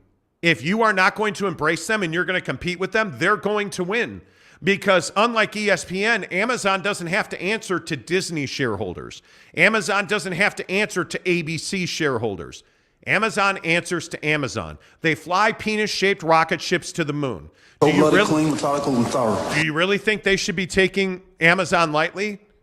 Well, at ESPN, they're not. They've embraced Amazon. They understand that. And you can see that because ESPN does not have third-tier streaming rights for the Big 12. In fact, the streaming rights for the Big 12 and third-tier rights for the Big 12, the only person who's got those are Brett Yormark. Those belong to the conference. Third-tier rights were taken away from the schools. They are now with the conference, which allows a guy like Yormark in the Big 12 to go out and negotiate a streaming-only deal with a company like Amazon, who came out last week and straight up said, we want college football on our stream. The deal's going to get done. I don't think it's a matter of if, Jake. I really think it's a matter of when Amazon gets a streaming deal. Yeah, and I think this conversation about the grant of rights process is really fascinating too, because now, now that you've essentially got a deal on paper, now it's time to take that deal to the schools and get everybody on board and make sure that all the schools sign that and approve it. And then once you have that, you're pretty much rolling, because that's kind of, to me, the final step. And I think Amazon, it is a juggernaut. Like, yeah, the problem is Amazon, is in a situation where they pick up Thursday Night Football. And I just want to use this as an example. Sure. They pick up Thursday Night Football. They then have audio issues, right? There's some issues, like we all complained about it, we talked about it. They still did 13 million views. They still crushed expectations. And they're still crushing expectations. Yeah. Because they're evolving. Yeah, and so I think that's what Amazon does. Amazon rolls out a new thing. They may have some issues with it, but they're able to fix it, and it becomes a nice product. I still maintain, and I say this every time we talk about it, Amazon's biggest hurdle, NFL, college football, cricket, ping pong, whatever sport you're watching, right? The biggest issue Amazon is going to face, table tennis. Thank you. The biggest issue they're going to face is that the consumer is still heavily invested in products like DirecTV, or for any of you casuals, Dish Network, right? And you have to go to the Amazon app to view their content. That, I think, is the biggest hurdle. Other than that, I don't think you have anything standing in your way. But is that a hurdle? I think it's a hurdle. I think it's just inconvenient. I think it isn't like you got to solve some math equation to find the Amazon app, but it is inconvenient. But if you're a Jazz fan, yeah, you have trouble finding their games. Right. If you are a BYU fan next year, or in 2025, when this deal starts, and let's say your game is on Amazon that week, are you going to have any trouble knowing that or finding that? You're not. Right. And is it a pain in the ass that you can't flip around? Sure. Do I have to go from TV to my stream and smart TV? I do. I absolutely do. Do I like that? No, I don't. I don't like it at all. Yeah. But the facts are the facts. And I think it's one of those things where you really, I don't know. I just don't think that's that big of a deal. Justin Solis gives us a $50 tip. Hey, appreciate that. Thanks, he says, Justin. Really appreciate you guys helping out the community. Love the show. Keep up the good work. Yeah, if you're just tuning in, we talked about it earlier that we'd really like to help some families for Thanksgiving. And we're going to do that, in that we want you to nominate people. And I've got a couple of people who've DM'd me. If you know of a family that's struggling and you don't think they're going to be able to provide, or that they're not, or it's your sister, or it's your neighbor, or it's your, somebody you go to church with, please nominate them and put us in touch with them and let us try to help them for Thanksgiving. I mean, I know that in this, in this town, it can be very difficult to provide when you have, a lot of kids and a big house and got mortgages and the economy. Let us step in and try to fill that gap, because we want to get back to you guys. You've done such a good job supporting the show. So what we're asking you to do is DM us at The Monty Show, Monty, The Monty Show on Twitter or Instagram. DM us. Nominate a family, and then give us a tip here on YouTube. All of that money will be used to provide those meals. The money you tip us with goes right back into, providing Thanksgiving meals. We're also going to do a big Christmas push as well. So any tips you give us go straight to that process. It does not go to YouTube. That money comes directly to us. Because we are in the content creator program here at YouTube. So all that money goes right to us. So please help us do that. Give back to the community. Without you guys, we wouldn't be sitting here at Maverick Center, frankly. So, and by the way, we can track the amount that we have, because I want everyone to know that's very transparent. But we're gonna they tell us exactly how much we have. So every day we can update you on the number we have and where we're at, and the more that people contribute, the more that we're able to do for whether it's one family or if we are inevitably able to help, a bunch of families. That would be obviously that the more we can help, the more, obviously we will. Yeah, I agree. So I really appreciate that. And we really appreciate you guys helping us out here on the Monty Show, presented by our good friends at the Advocates, UtahAdvocates.com. But I think the other thing that is so interesting about ESPN's perspective on Amazon and really this whole thing, I think it just goes to show you that ESPN was a company that was slow to assimilate. They were slow to adjust to the streaming platforms. And I think they're now the industry leader on it. I mean, it's just not close. I think they are so heavily invested in streaming on ESPN Plus with things like the UFC, I've watched basketball. I've watched college football. ESPN Plus is fabulous, but that they embrace Amazon not just as a competitor, but as somebody that is pushing the genre forward, I think is a really smart play. Because I do think that Amazon is going to be inventive. I do think that Amazon is going to be on the cutting edge of what's next in streaming. And I think the way they do Thursday Night Football has been really good. They give you that channel that's got, stats provided by Amazon AWS where they could talk about the speed of a guy and the trajectory. And Facts.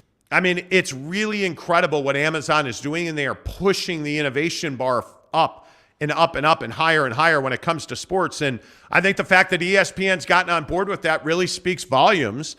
And if the Big 12 gets to $50 million, $51 million per school per year, which is what most people are projecting, I mean, the Pac-12 is done. That to me is the bigger story, and it just is completely unnecessary. Yeah, it's a sad fall, but I think this is the price you pay, and I think that it's I even if you had the best commissioner in the world, I'm not sure that today there's any saving the Pac-12, honestly. Yeah, I think it is. I think it's just fascinating the way the game is changing. I cannot say it enough. It is fascinating the way the game is changing. I mean, the way that we are going to use our cell phones, the way that we're going to use our smartphones is completely different now. And I look at social media and I look at, look at TikTok. Look how invasive your mobile phone is. Yeah. Right now. I mean, if you think about your mobile phone and you think about the way that it is impacting your life right now. Yeah. I mean, it's remarkable to me that is the situation that we're in. Yeah. And it's the way we get our news, the way we watch TV, the way we stay connected, the way we do social media, the way we order food. Everything. Yeah. I use my iPhone to map my way up to Boise this weekend. I use my, phone to take pictures, video. It's everything. It's everything. Yeah. And it's remarkable to me that there are people who don't want to embrace that. Yeah. Fox Sports being a big one, by the way. Mm-hmm.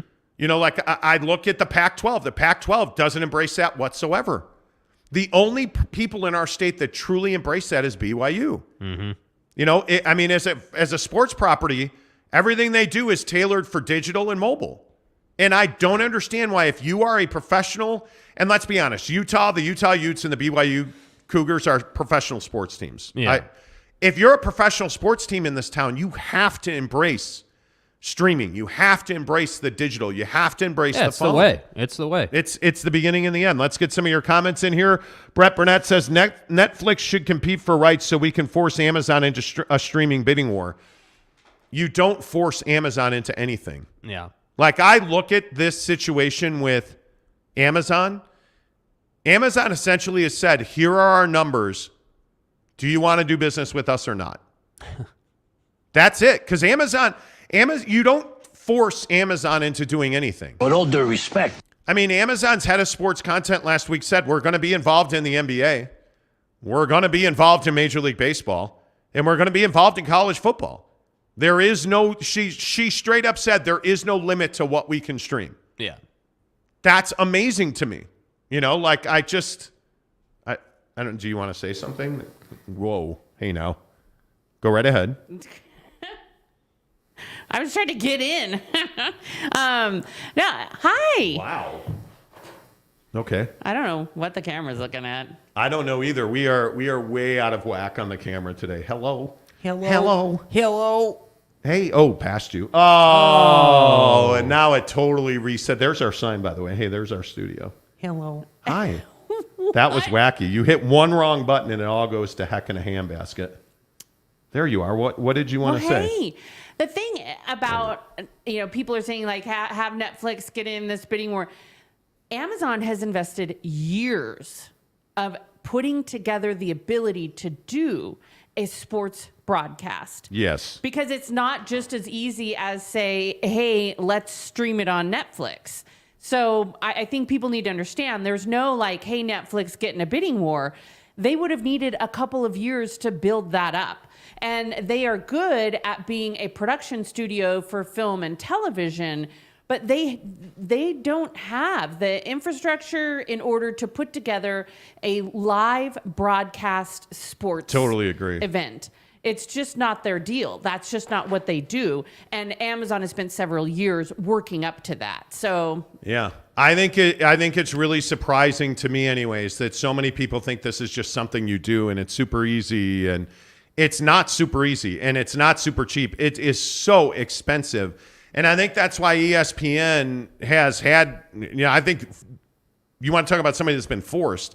ESPN has been forced into getting into ESPN Plus, ESPN streaming, which is why you saw the deal they made with the UFC. I think it's why you see that they have tried to do exclusive events, and it's the only avenue to reach the amount of consumers you need to reach to really make money.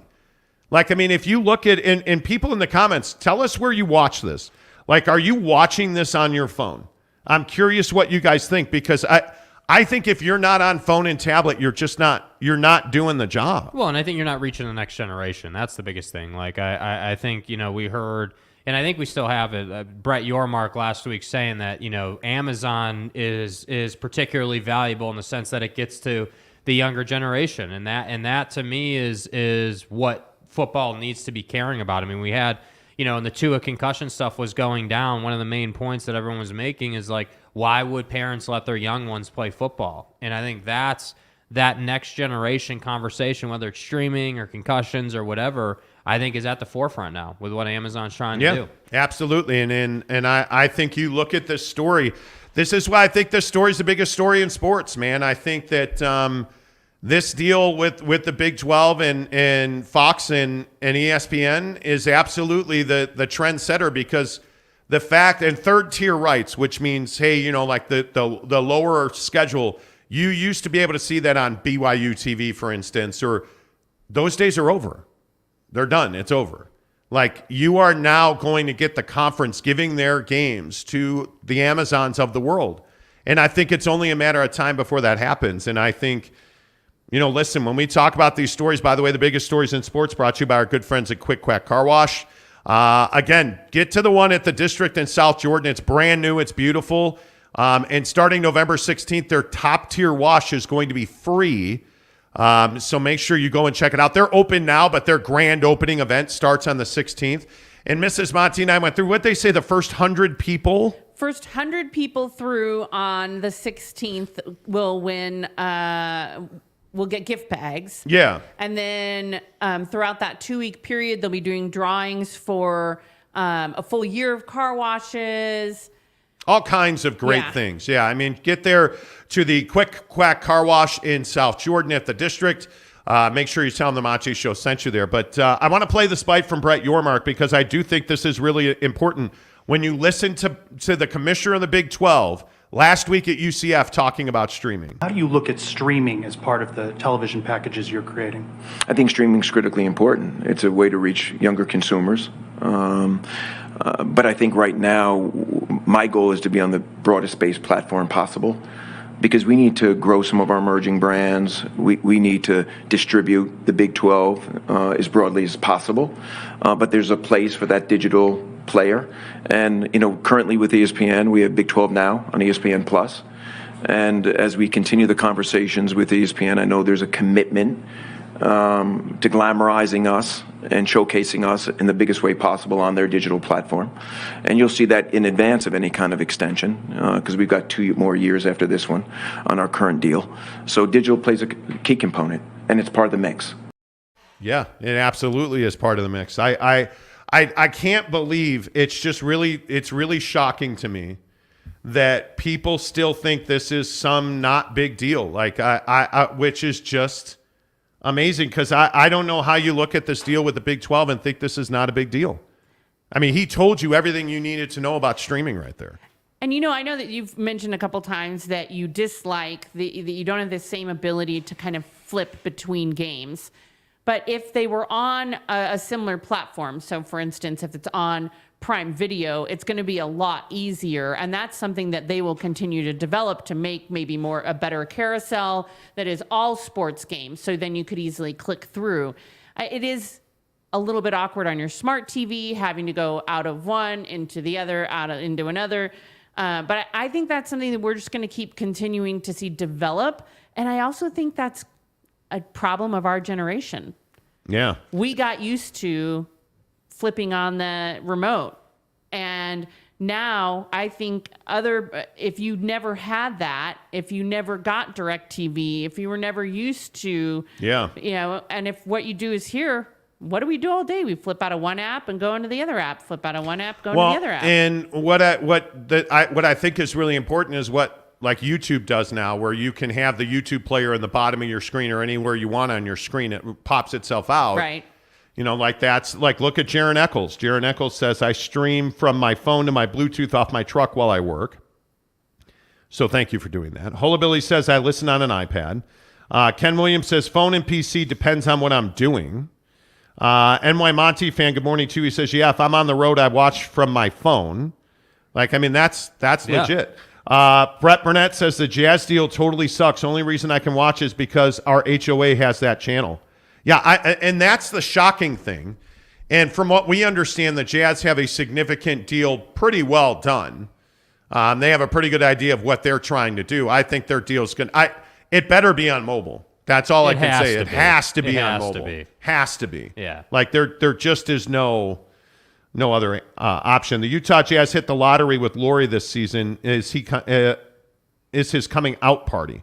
No, this is not Lauri Markkanen's coming out party. I think Lauri Markkanen is playing as well as he has played for probably the last 2 years. I wouldn't call this a coming out party for Lauri. I think you largely knew what you were going to get, but it's nice that he's performing. It's nice that. What happened to all of our cameras, dude? Yeah, bro. What's going on? I haven't touched your remote at all. Hello. I have not touched your remote at all. And whoa. Hello. And all of a sudden, Jake, you're like way off. You're like way off. Hello, there's a door. The other way. Yeah, you're like way off camera. Thank you. Hey, there you are. Thank you. I think you knew what you were getting in Lauri. I think that he's playing well. I think that I think that what is happening? I don't know what's happening right now, but look, it's weird.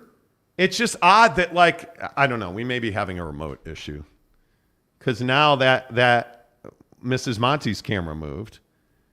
I mean, I know you guys don't believe in poltergeist, but I mean, I don't know what else you would. It is Halloween. It is Halloween. Dun, dun. It is Halloween here on the Monty Show. A couple more comments before we get to the news with Mrs. Monty.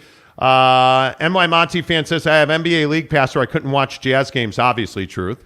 NBA Pass adds to costs when factoring all other services we have to pay for. Yeah, it does. Yep. It does. But who doesn't have Amazon Prime? Yeah. We already know I think it was half of the population of the U.S. Yeah. has Amazon Prime. Yeah. It's crazy. But it's either that or I can't watch live. Yeah, NBA League Pass I think is $99 a year. Yeah, less than that. More than worth it for how many games you get. Yeah, absolutely more than worth it. Michael Harris says, I do nearly all my listening on iPhone and my Alexa. I'm hearing you guys on my phone. Good to see you. I appreciate you listening, Michael Harris. When they cut off Dish customers, that was a big mistake. I'll never buy anything from AT&T or DirecTV. I'll go find a stream. Ooh, that hurts. Justin Salas says, I think Amazon buying out Twitch was the start of them building out the infrastructure to live stream sports. But the problem is, I think Twitch is such a niche, though. Yeah. And I think Amazon has a really robust stream product. I don't know. Twitch was interesting.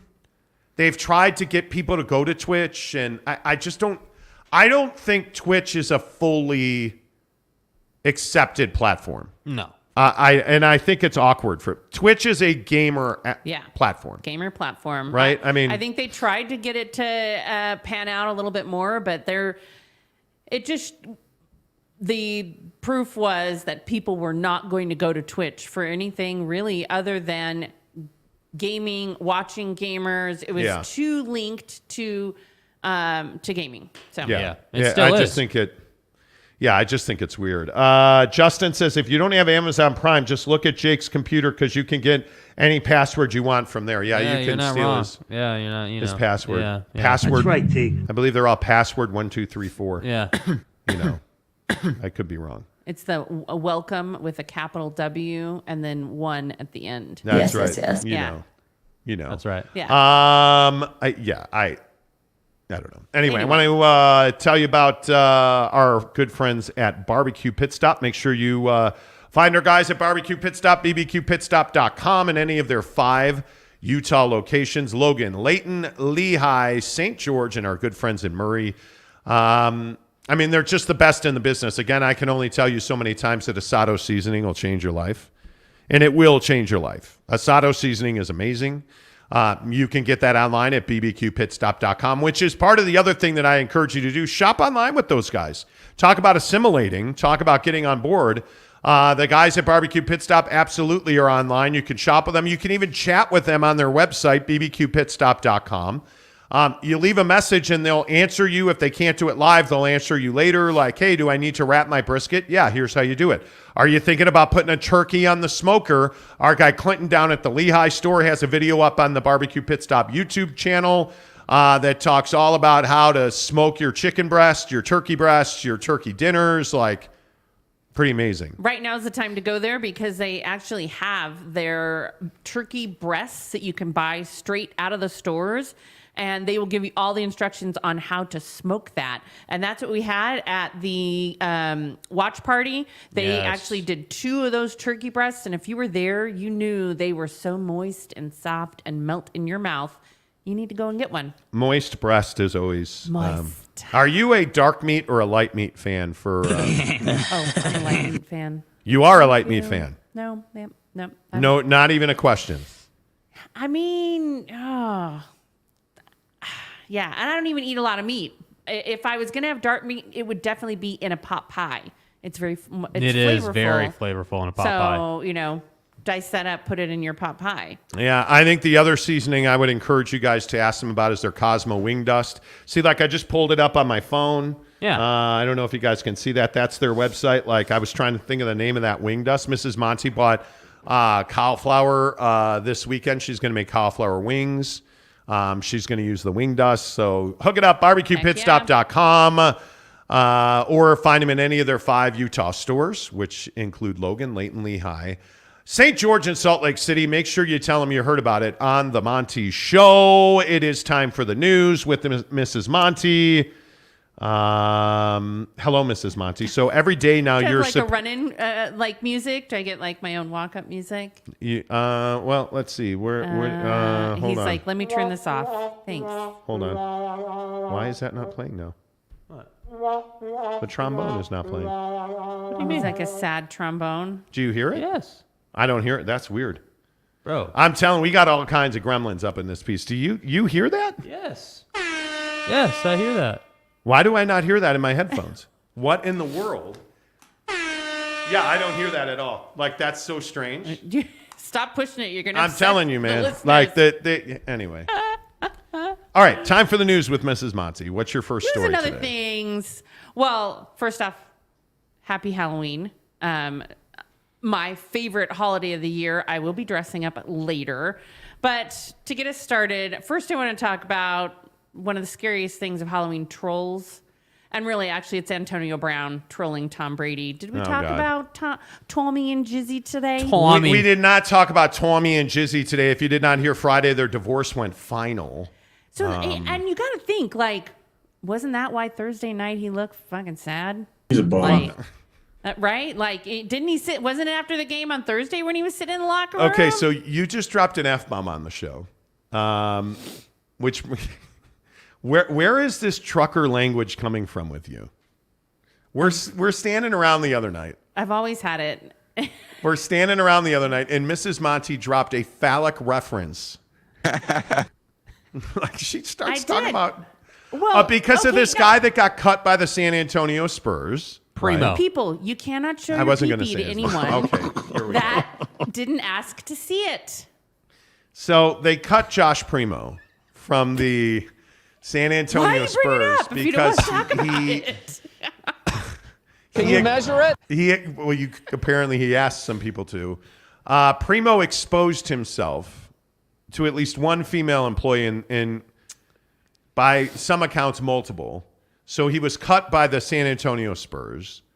And Mrs. Monty is telling that story, and she breaks out with like, I don't even, we can't say the word on the show. That's an issue. It was that bad. It is not that bad. Yes, it was. That was. You said penis earlier. No, I did not. You said penis-shaped rocket. Right, but that's in a news story. That's very different. That's in a news story. Okay, I get it.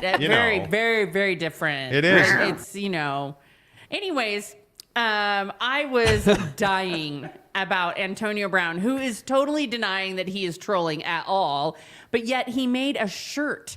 Did you guys see the shirt that he had made that he was selling? Bro, you're trolling hard. You're being a jerk, yeah. Yeah, you are definitely... Bitter party of one. Yeah. Seriously. Antonio Brown, but he's just another one of these guys. How much money did Antonio Brown give away? I mean, it has to be tens of millions of dollars between lawsuits and money not paid to him because he's a lunatic, it seems like. And yeah. I mean, the guy has had to have lost tens of millions of dollars. And that was part of his reasoning. He had said, "What about me when I'm on the news for? I'm crazy." That's exactly what his quote was. And I think he's just showing that that's who he is. He's on brand. But man, that is just troll. Too bad. Trolling. Yeah, no doubt about it.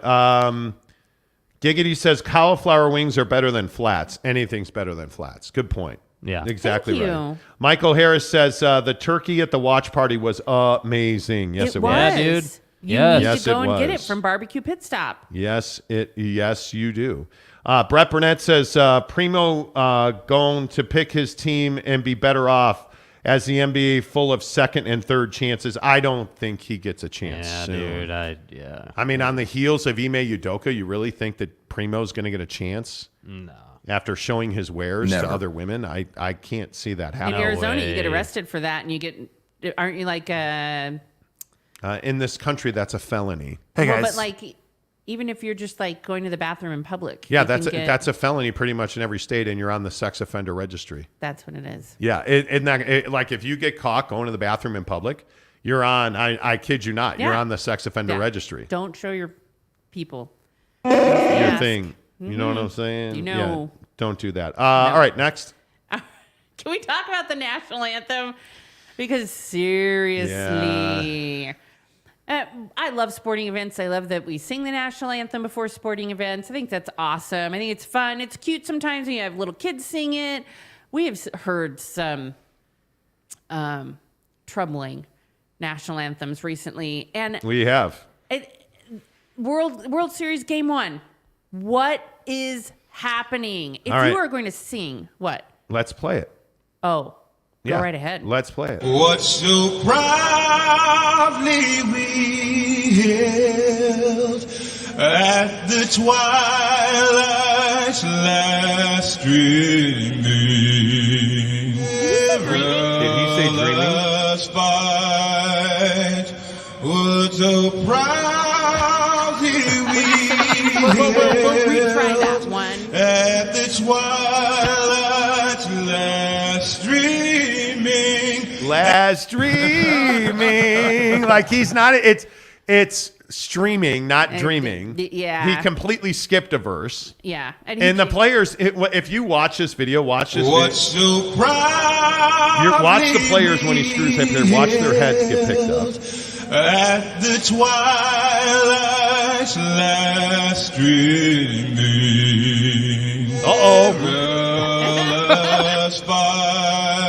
And then there's Verlander looking all here you go. At the twilight's last streaming. Come on, guys. And all the players are like, because it's gotten more rare and more rare that people screw up the anthems because usually they put them on the scoreboard. Yeah. But I remember Doc Rivers coming out with that young girl. Then the other girl fell down in the hockey rink trying to get on the ice. Yeah. Man, just put the words up so everyone can see them and sing it right. But please don't try to rewrite it. Don't try to rewrite it. You're a douche. Like, yeah, just seriously. sing it the way it was supposed to be. I don't know. I guess I'm a traditionalist on the anthem. Just sing it the way it was supposed to be sung. We don't got to try and redo the whole thing. So yeah, brutal. National anthem's brutal. We've heard some bad ones. We heard a really good one the other night up in Boise, actually. So props to that girl. Yeah, she did a really good job. But next thing I want to talk about, please stop throwing stuff into the Grand Canyon or into any of our natural wonders. Don't push over the rock. Don't paint it. Did you guys see this? So there was this woman on TikTok who thought she was cool and funny and hip and would do a really funny thing. So she hit a golf ball into the Grand Canyon. Then she proceeded to toss her golf club into the Grand Canyon. Yeah. This is the same thing like don't approach the wildlife when you're on video because your digital footprint is out there and they found her and now she's in trouble. But that's not nearly as bad as... I mean, that's, we're not talking about me. We're talking about some guy hitting a golf ball. I don't know what we're talking about. It was a lady. And Should she have to pay for them? Should she have to pay for them to retrieve that golf club? Oh, yes, she should, and she will have to. So they know who she is. She does have a pending court date. She has a court date over this? You're so fucked. Yes. She has a court date over this? Yes. Why? Is there a fine? Like, what is she looking at? Is she looking at hard time? She will be fined more than likely for destruction of property. I can't remember exactly what it's called, but yeah, it's the same thing like the lady who approached the cubs with the mama bear and then got chased. Yes. You're gonna get fined. It's really despicable. The people will find you. Yeah, I mean, I don't, dude, are you really? I got to believe there's probably a jail sentence that could go with this, but she'll just get a fine. But yeah, I'm sure she'll have to pay a fine for it. But it's just, please, Dude, come on. The Grand Canyon is big. It is beautiful. It is not your garbage can. It can injure people below or animals. And so you throw in one, and then another person throws another golf club, and then another. Yeah, but you can't tell me. It's not your trash can, people. Is it cool to hit a golf ball into the Grand Canyon? Like it seemed like, would it be cool for you to hit a golf ball into the Grand Canyon? No. That doesn't really excite me. No. I mean, I don't. Maybe I'm an idiot. I guess I don't. I mean, I could see where it would be fun if you're like a golf guy, right? Like it could be fun to hit a golf ball into the Grand Canyon, but yeah. I mean, I think it's a golf motif. But then you get thousands of golf balls in the Grand Canyon. And, like, it's just, it's not your trash can. Unless you have a way to catch them and clean them up. Nope. Anyways. I mean, I understand why it's illegal, but. Yeah. All right. I have a couple more stories. First off. Here we go. Do you know who Jeff Plush is? I'm a man! I'm guessing he's a man. I have no idea. Who is that? Nobody knows who Jeff Plush is. No. You know you have messed up if the Curling Association does not want you. What the fuck are you? I'm sorry. I'm sorry. Right? I thought you said curling. This is sports. Just hang with me on this. You know you've messed up if it's the Curling National Federation pushed this guy out. Right? You've got to be bad if curling doesn't want you. Curling was upset because Jeff Plush was actually on the U.S. soccer National Women's Soccer League back when all of the abuse was happening. And when all of this came out about what had happened, he actually tried to stifle investigations in the soccer league. He tried to suppress information. And now curling found out about it. And they were like, no, I'm sorry, you got to go. No, you know you messed up if curling doesn't want you. Dude, I don't. I'm just saying. It's curling. Curling, I feel like, and I could be wrong about this. Curling feels like one of those sports where they take themselves way too seriously. It's a hipster sport for sure. They take themselves very seriously, and they push this guy. He resigned on Friday because they were like, no, dude, you can't even be in curling.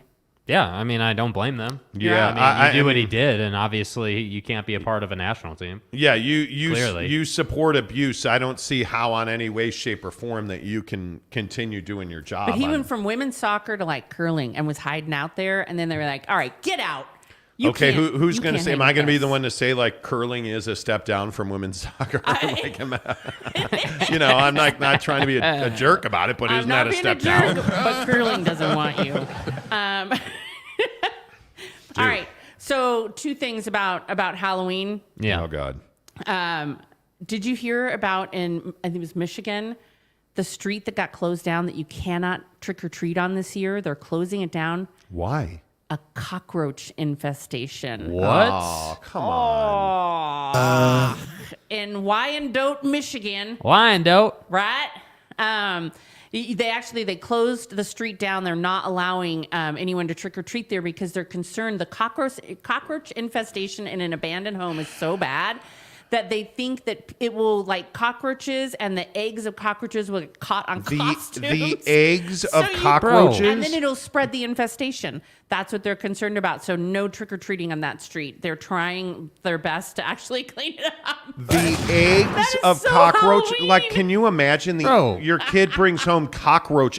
Hey, I got Twix. Well, Jimmy got Snickers, and little Molly got eggs of cockroaches. You're casual. Right? Like you could either get cockroaches in your candy or eggs of cockroaches or like cockroaches on your costume. Oh, that is so Halloween though, right? That is the worst Halloween nightmare. Do you still, as parents, because I always did this, like, do you go out with your kid? Like, do you, like my mom followed us out, right? And then she went through and inspected all the candy and stuff. Like, do you go trick-or-treating with your kids still? Yeah, is that a thing? do. Yeah, parents do. And Yeah. until they get to a certain age where they're old enough. And when you're like, junior high-ish, high schoolish, like I don't think parents are always going with those kids. But yeah, they walk with their kids all the time. And please stop the BS that like drug dealers are going to be handing out free drugs. They're not handing out rainbow-shaped, rainbow-colored fentanyl.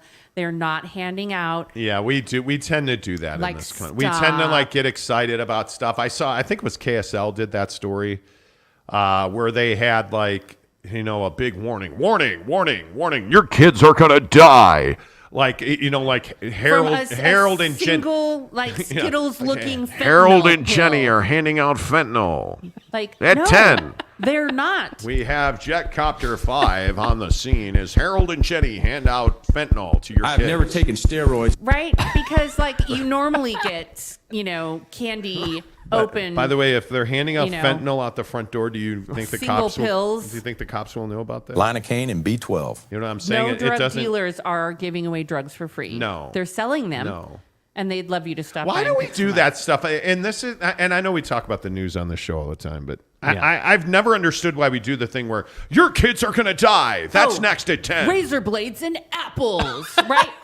It never actually happened, kids. Never. Rainbow fentanyl. Gephardt investigates. Right. Like that's what we wind up getting. Like the most what is the most sensational line? Your kids in different pieces on the street for Halloween, and it's no costume. That's coming up at 10 after Law and Order. It's a hell of a drug. SVU.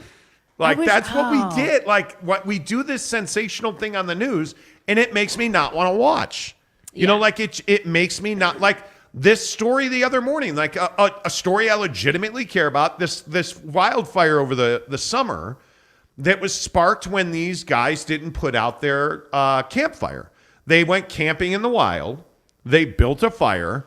They did not fully extinguish it. They walked away, and it caused a massive fire. Yeah. And they're like calling them pyros. Like, and I'm like, they're not. They were camping. And the news channel in Boise, I can't remember what the name of the channel was, but it essentially said that the pyros were caught and they will pay the price. That's at 5. It's like live from the blue turf in Boise. We caught the pyros. And it's like, dude, they were campers and they didn't put their fire out. If anything, what is it? It's a great life lesson. It's not about pyros. Like, are you kidding me? Like the arsonists. No, yeah, like you're they were sensationalizing idiots, it. But they didn't. Yeah, no one has a bowl of rainbow colored fentanyl pills handing out to your kids. They're just not. Yeah. I'm sorry. NY It's Monty fan says because drug dealers are going to spend thousands of dollars in drugs to give them away for free. That's good Right? business, and they won't get killed for it. Right? Free joints. Exactly. Stop by. Riley We'll O'Brien. give out, free blunts. Riley O'Brien says, what type of candy are the kids who trick or treat at the Monty household in store for? Full candy bars. Full candy bars, kids. We do that every year. Full candy bars at 10. Until they're gone, and then you get Tootsie Rolls. You're totally screwed if you Yeah, show I have up a late. whole bag. And the good news is this year, I can't even really eat a whole bunch of candy because of this whole temporary crown thing I have going on in my face. But I'm telling you, again, life hack is absolutely the white chocolate Reese's peanut butter tree egg pumpkin thing, whatever the shape is. Jeff Bezos' penis at 10 o'clock on KSL. Wow. The white chocolate pumpkins are Amazing. unbelievable. Amazing. I actually had. So driving from Boise to Salt Lake, we stopped and got peanut butter M&Ms, which aren't as bad as I had made them out to be. They're worse. And then we got a bag of. He ate all of them. They were so terrible. I did not eat all of them. I had 2 handfuls. And did I not give you a whole bunch? I gave him a whole bunch. Y'all feel me? But I was too busy enjoying the delicacy known as those gummy bears. Right. Because those gummy bears were fresh. Yeah. They were really good, actually. See, this is why you shop at Maverick. And we've talked about this. This is why you shop at Maverick. Because when you go to the other, little convenience store play-some-a-jiggers, you wind up getting not fresh, whatever you call them. I can't even think of 7-Eleven. No, I actually like Holidays with the green. Mrs. Monty loves the green dinosaur. But at Maverick, you always they have the best snacks. I don't think it's close. Yeah. I could agree. be wrong. No, I agree. But I don't know. Full candy bars. Steve Sorensen says, just wait until there's any level of drama in Ohio and Spider will become passive-aggressive, baby.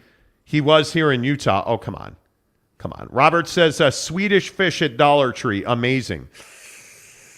Hey, you guys want some Swedish fish? Yeah, let's go to Dollar Tree and get them. A lot of people shop at Dollar Tree. You can for Swedish fish? You can get a lot of foods there. For instance. Yeah, absolutely. Exactly. I can tell you. It's not where we normally shop. No, but I can tell you I'll never shop at Winco Foods again. That was Winco isn't my jam. All right, here's the last thing. Yeah. Amazing. There is a website called Frightgeist, and it's Frightgeist with Google.com. It's actually a really cool site. They aggregate all of the Google search results or that people have put in for Halloween, and they give you a ranking of all of the costumes. And they do it actually by site. You can look at a map that'll tell you for your area what's the most popular costume. Okay. What do you think the most popular costume is for Salt Lake City? Donovan Mitchell. No. It's got to be Mark Eaton. He's just a hack. Go ahead. Why? What is it? Why? Chucky? No. E.T.? Hey, guys. No, what? That was 40 years ago. No young people have seen E.T. That's not true. I don't know. A white salamander. You're asking. You're asking. I'm answering. Witches are the most popular Halloween costume, and actually this year, witch is the #1 search for costume in the United States. Damn. Yep. Arlington Bear says today is the last day of casuals getting cut. Is it the last day? Yeah, we said the end of October, but I've done pretty well. I'm pretty happy with where I'm at. Yeah, down 10 pounds. Yeah. Yeah, I'm pretty happy. We need to, get back on the exercise train because after Hawaii, that kind of messed it up. Studios and hockey and all that kind of stuff. But yeah, I would agree with that. Yeah. Anyways, which #2, Spider-Man. Of course. Really? #3, dinosaur. This has to be kids' costumes, obviously. I don't know. #4, Stranger Things. Okay. #5, fairy. #6, pirate. #7, rabbit. Who dresses? See, this is what I don't understand. Who dresses up as a rabbit? Donnie, you're out of your cheerleader. #9, cowboy. Did you say an elevator? Did you say an elevator? You just said an elevator. Yes, she said an elevator, right? Cheerleader. You did not say cheerleader. You said elevator. I said cheerleader. No, you said elevator. I said cheerleader. Me? Did you hear her say elevator? She said that one of the top Christmas costumes was, I'm not making this up. I think you are. Are you? Did I you did just say Christmas. That's fucking interesting, man. That's a good witch cackle right there. I did say Christmas. Number 10 was Harley Quinn. I'm just saying. Like, No, am I a stick in the mud? Have I gotten like old codgety guy? Probably. Because I don't dress up. I'm not a costume guy. You've never really dressed up. I had to like force you to put on zombie makeup when we were in Hawaii. You didn't have to force me. You suggested it, and I said yes, I would do it. But you're not like you're not trying. Okay, Jeffrey Dahmer in the comments. Come on, guy. Les Wayman says Come on. Jeffrey Dahmer. Come on. What is and this is interesting actually. Mrs. Monty and I have talked about this. What is people's fascination with Jeffrey Dahmer? I'm not fascinated with Jeffrey Dahmer. I don't understand this. Like you guys realize his the Netflix show is massive. I know. His People love costumes are crime massive. shows. But you realize this dude cut people up and ate them. He's a horrible, but I mean, and I do struggle with that. I think sometimes when we watch crime shows, it's older, the stories like you think about, oh my gosh, I can't think of the guy's name. Who? The guy who did all the college co-eds, killed all of the... Ted Bundy? Bundy, right? Ben Happened Anderson's long dad enough ago, worked with Ted Bundy. that, it's not, there's, not like, well, there's probably parents that are still alive. Anyways, but for Jeffrey Dahmer's victims, like the families are really upset about it. And they didn't have an opportunity to give any input. They are. I mean, I guess it is a true story and you have the right to tell the story. I do struggle with like dressing up as Jeffrey Dahmer. I don't think that's right. Yeah. Eric and Raleigh she said elevator. That's exactly right. You said elevator. Boyd Lake says Jeffrey Dahmer is all over Hulu, Netflix, Dahmer everywhere. It is, and I'm kind of bummed about it. Yeah. I'm not. Les Wayman says everyone dressed up like that this weekend. They did. I agree, Les. Les Wayman says it's stupid. Yeah. I don't disagree with that at all. Yeah. I just think it's. Yeah. By the way, Tom Basilius says elevator started from the bottom. Now we hear. Yeah. You know what I'm saying? Yeah. You know what I'm saying? Terrence sends me a DM. And why you DM this? Why not just comment on the show? He said, here's why. He said, I didn't want to say this out loud, but I think it's so stupid that people eat candy and dress up in costumes for Halloween. Good for you for not partaking. Okay, I didn't say I'm not partaking. Wow. What the Terrence was passionate about this play. He was like, yeah, man, I'm with you. I never said I wasn't partaking. Stuff. Right? Like, I didn't say I wasn't partaking. I just said that I don't dress up. I'm a stick in the mud. Right? But the one thing that I will say this year is, like, by the way, adult costumes. Yeah. I think a lot of adults go to parties. Yeah. Oh, Yeah. for sure. Yeah. Yeah. Yeah. A lot of people dress up and go to parties. Yeah. I don't. Yeah. I like it. I like Halloween. I actually love Christmas. This year, I really want to. I'm still on the fence about, hey, let's go out to the wilderness and cut down a tree. I'm not so sure that I want to. Honey, I'm gonna get medieval on your ass. Honey. You want that tree. You need that tree. That's what she said. I don't know that I'm not sure I'm ready to get on that level with Christmas. Like, I like the tree we have. I want the lights. I don't want to pay for them, but I don't want to get out there and do it myself. Right. You know what I mean? Like, I don't want to. Yeah. I don't want to put the lights up. It's a convenience thing. Yeah, I don't want to put the lights up myself. Yeah. But I don't want to pay somebody $300 you're not to going do to it. put them up yourself. What? Yeah. None of us will. Jake's That's not. like, yeah. Jake's like, you'll ask me to do it. Yeah. Jake's got a girlfriend now. He doesn't have time. No. Oh boy. He doesn't have time for us to put lights up. boy. So, Oh, but boy. I don't. Oh boy. I got through almost 3 hours. Yeah. Yeah. My point is, I don't know. Is it a waste of money to have somebody come to your house and put lights up? Money is such a trivial thing. When you have it, what is. may be a waste of money to you is a valuable investment to someone else. Like, I think Daybreak as a community, lights are a big deal, in Daybreak. Everyone does their house. So, like, I don't know, like, on some level, like, if you don't do it, you're, like, one of the only houses that didn't do it. So, like, you're the standout. But, like, it's only, 6 weeks probably of, being the only house. And how much does it really matter? Like, I don't know. It's a preference thing. I mean, it's if you look back in January and you're like, hey, I didn't spend $300 on lights, is that going to upset you? Like, Tom Basilius says, Jake, you're a SL, UT playboy. You are what you are. Someday. What do you mean, what is do hard better? I don't know what you mean by that. Explain that. Tanner says, Mrs. M has a funny laugh. She does. Wait. Jake had a girlfriend already? Are you guys back together? Not yet. We're having conversations. Okay. Right. Well. Go right ahead, Mrs. Monty. On that note. No. I'm not doing it. I'm not going to be the guy who everybody in the comments is going to be like, you're an asshole. You got to let him do what he wants. Let him live his life. Okay. Live your life. That's fine. Yeah. Yeah. I think we should spread a rumor that like at Halloween they're also giving out like, I don't know, sex toys to kids. like let's start our own salacious rumor. You can get, free drugs and sex toys. At Jake's apartment. It's at Jake's apartment. Right, yeah. That's where you go. Yeah. Oh, can you imagine See, it, though? look, Les Wayman. My kid was given a cock ring. What? I'm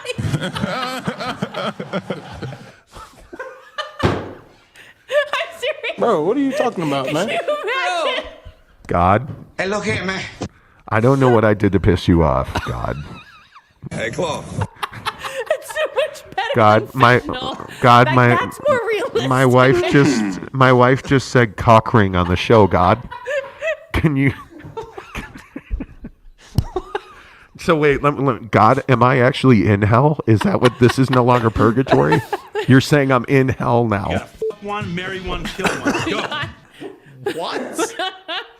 What? Oh my God. I give up. But it would be funny. That would scare people more. Cock rings? Yeah, I would imagine that they... Now you've got me to say it twice. Crispy says, Mrs. Monty with the zingers today. Every day. Every day. Oh, yeah. See, here comes the Jake dating advice, but we're not doing that today because Jake has forbidden me from talking about it.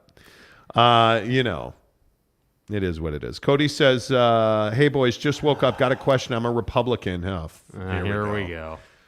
Maybe we should go back to Mrs. Monty's news segment about sex toys. Yet this year, I'm not sure about any of the people up for the vote. I don't like Mike Lee or Evan. Kind of confused this term. Yeah, sorry, that's not our show. Yeah, we can't do that. We can't do that. Can't do that. Yeah, can't do that. Sorry. I have a very definitive answer on that I will not share with you. It's really, yeah, I know. We talk about it every day we want. Yeah, anyway, all right. What are you hoping to get in your bag of trick or treats today? Are you? Wow. I think I'm a little under the weather, and this is what I get for like. Do I get chamomile tea? No. What do I get? I get cock rings and trick or treat bags over here from this one. Look at you. I'm glad you all think this is funny. It is funny. It is. Eric and Raleigh says, that's it. That's the end. Say goodbye, Mrs. Monty. Exactly right. MY Monty fans, shh. The Labots are listening. Cock-a-doodle-doo. Oh, my God. Les Wayman says, hopefully some black olives for my pizza. No, by the way, yeah, today is the last day for Jacko Pizzas. Use the promo code Monty25. We haven't seen the new commercials yet, which is kind of a bummer. I'm working on them. So make sure you use the promo code Monty25 to get your Jacko Pizza. Jacko Pizza. So last day for Jacko Pizzas at Papa Murphy's. Monty25, $25 off. Your purchase at $25 or more.